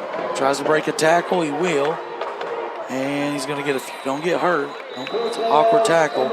Give him 5 more. Timeout East. This timeout brought to you by Bonner Burger, home of the 2 for $9 quarter pounders with cheese. Knoxville Central beats Ooltewah, or is beating Ooltewah 27-14 in the 4th. Hall's all over Hardin Valley. So much for that undefeated season. Halls keeps theirs going. Hardin Valley doesn't. And Powell all over Heritage 47-17. Heritage falls to 1-3. Carter beating South Gold 24-17. Clinton 55-14 over Campbell. Loudon 30-0 over East Ridge. Oak Ridge all over Carnes 41-0. Saudi Daisy up 28-10 on Sequoia in the 4th. Stan, we'll talk about this game a little bit later, or a little bit more of this result, as we got 3rd down and 4. 3:30 left. East has 1 timeout left. I got a half a vocal cord left. Rob's powered through tonight, guys. Trying to get him for to sure. shine. If you've got his number, send him a text. Say, good job, Rob. Cortez fakes the toss, keeps it himself. He's got the 1st down at midfield, needs to go down. He will. Oh, smart. Very smart there by Brett. At the 45. So East has 1 timeout. 1 timeout and a lot of clock running. We got a double adios. Double adios. Stan, so William Blount goes to 4-0. Yeah. Last time we were 4-0, 2007. Yeah, everything's 2007, isn't it? Yeah. So next week, It's a big 2007 did not get to 5-0. game. True. And that'll put you at a chance to get to 2-0 in the region. Well, that'll almost, barring, if you win next week, barring something crazy, it almost gets you in the playoffs. Right. But in the past few years, 2 wins has done that. Right. I mean, something crazy with tiebreakers could come up. 5 on the play clock. One takes it, hands decline, straight ahead. Almost broke through it. Still gets about 3. 3.5. I don't think East is going to call timeout. They might. They got their 1 left. They might get on the bus. Yeah, he's going to use it. Don't worry about You it. can't leave it. Yeah, Trinity Chiropractic timeout, where you get your life forces opened up with Dr. Evan Butcher. 60-second break.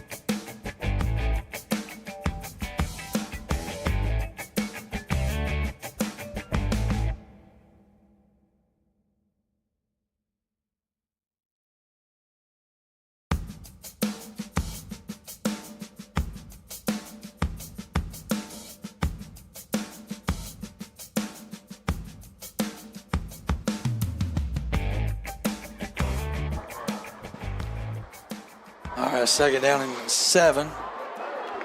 Try to get the free 5. Didn't go far enough. Brooks is a tailback. He'll take it. He'll hand to Brooks. Straight ahead.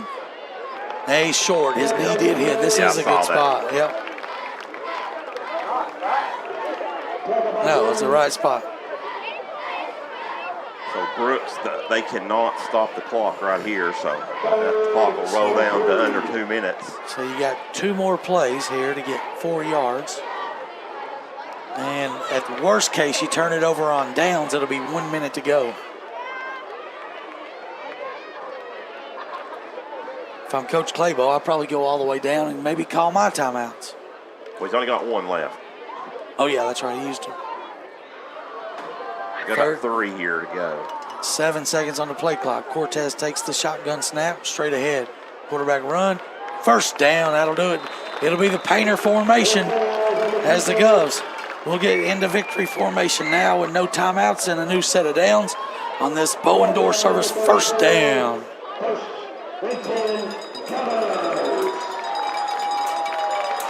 Really big, guys. 4-0 after being 0-10 last year. This team has come a long way. Yes, yeah, you got to give it to the staff. Nobody left after last year. The staff stayed together. Didn't lose many players. I don't remember really hearing about transfers.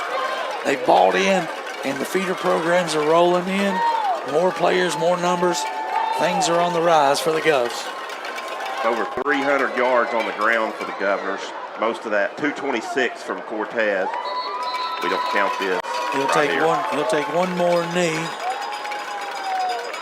at the 40-second mark, and that'll be it.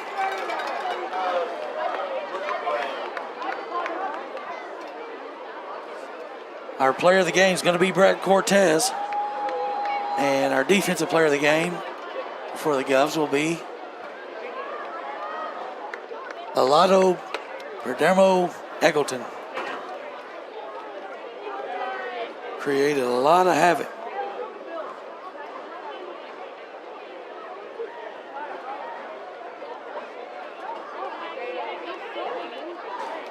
And that'll do it.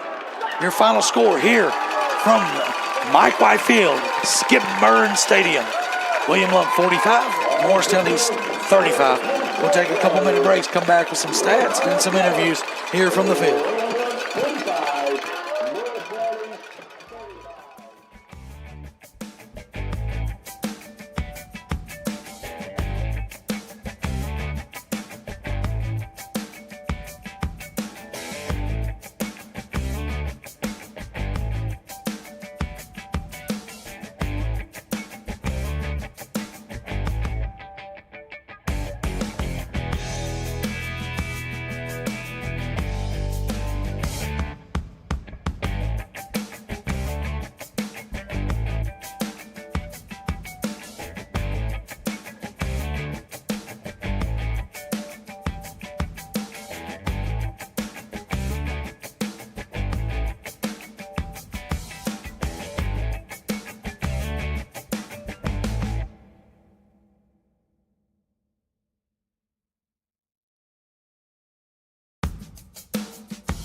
All right, the Govs victorious tonight, 45-35. And this is the Heartland Roofing Game of the Week, A+ rated by the Better Business Bureau, and a 5-star rating on Google Earth. Give Nate a call, 865-323-5933. Stan, a lot of stats. That pencil's been on fire. I see that you, or pen. And so let's take it away here with the Red Tech stats. Thank you, Robbie.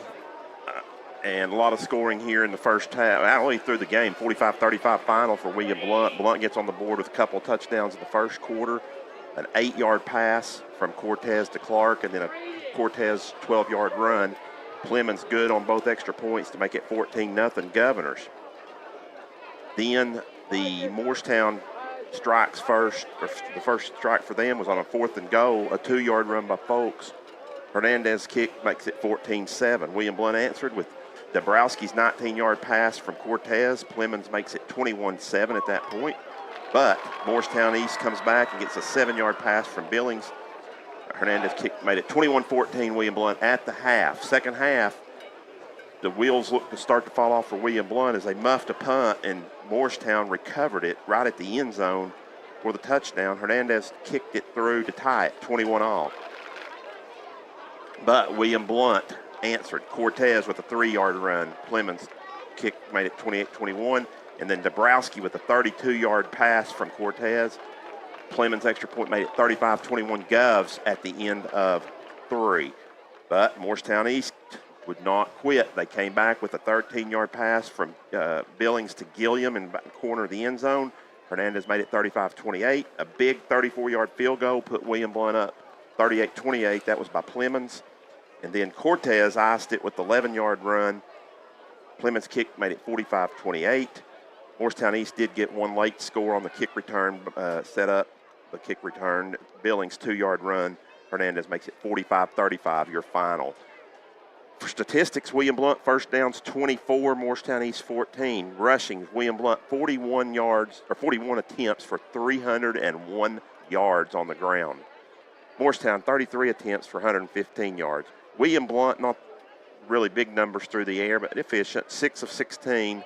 3 touchdowns, though, for Brett Cortez, and 1 interception for 132 yards.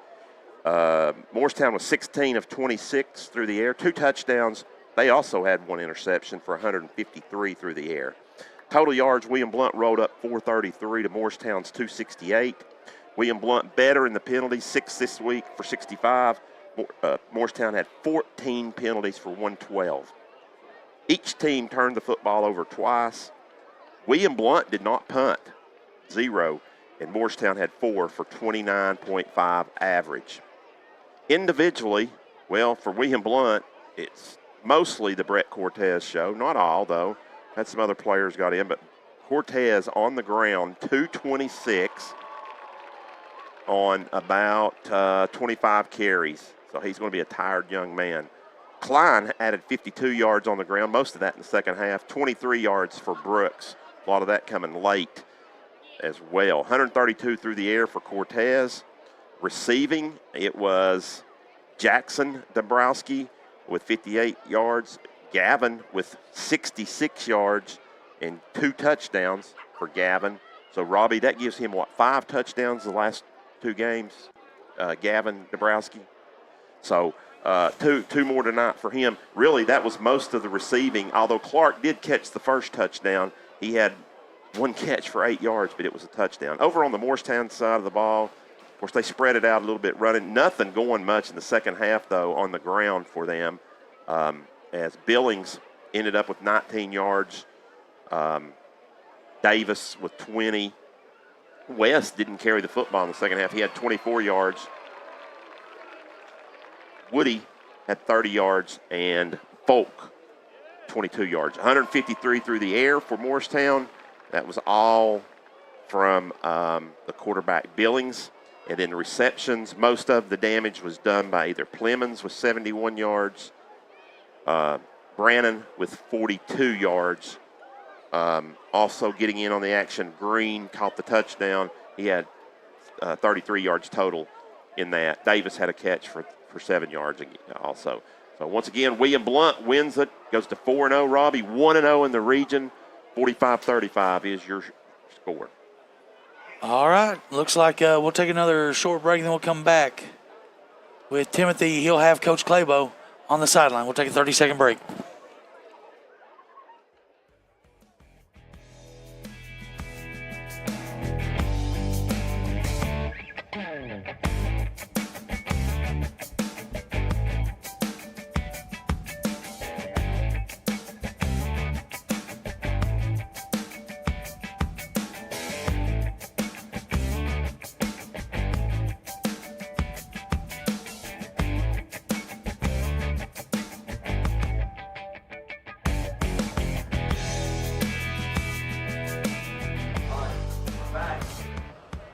All right, back here with our sideline reporter, Timothy. He's got this. Tim Tipton, really the executives interview from the sideline with Coach, offensive coordinator, Coach Claybo. A ton of offense tonight. I'm here with offensive coordinator, Coach Claybo. How did you put up so many points?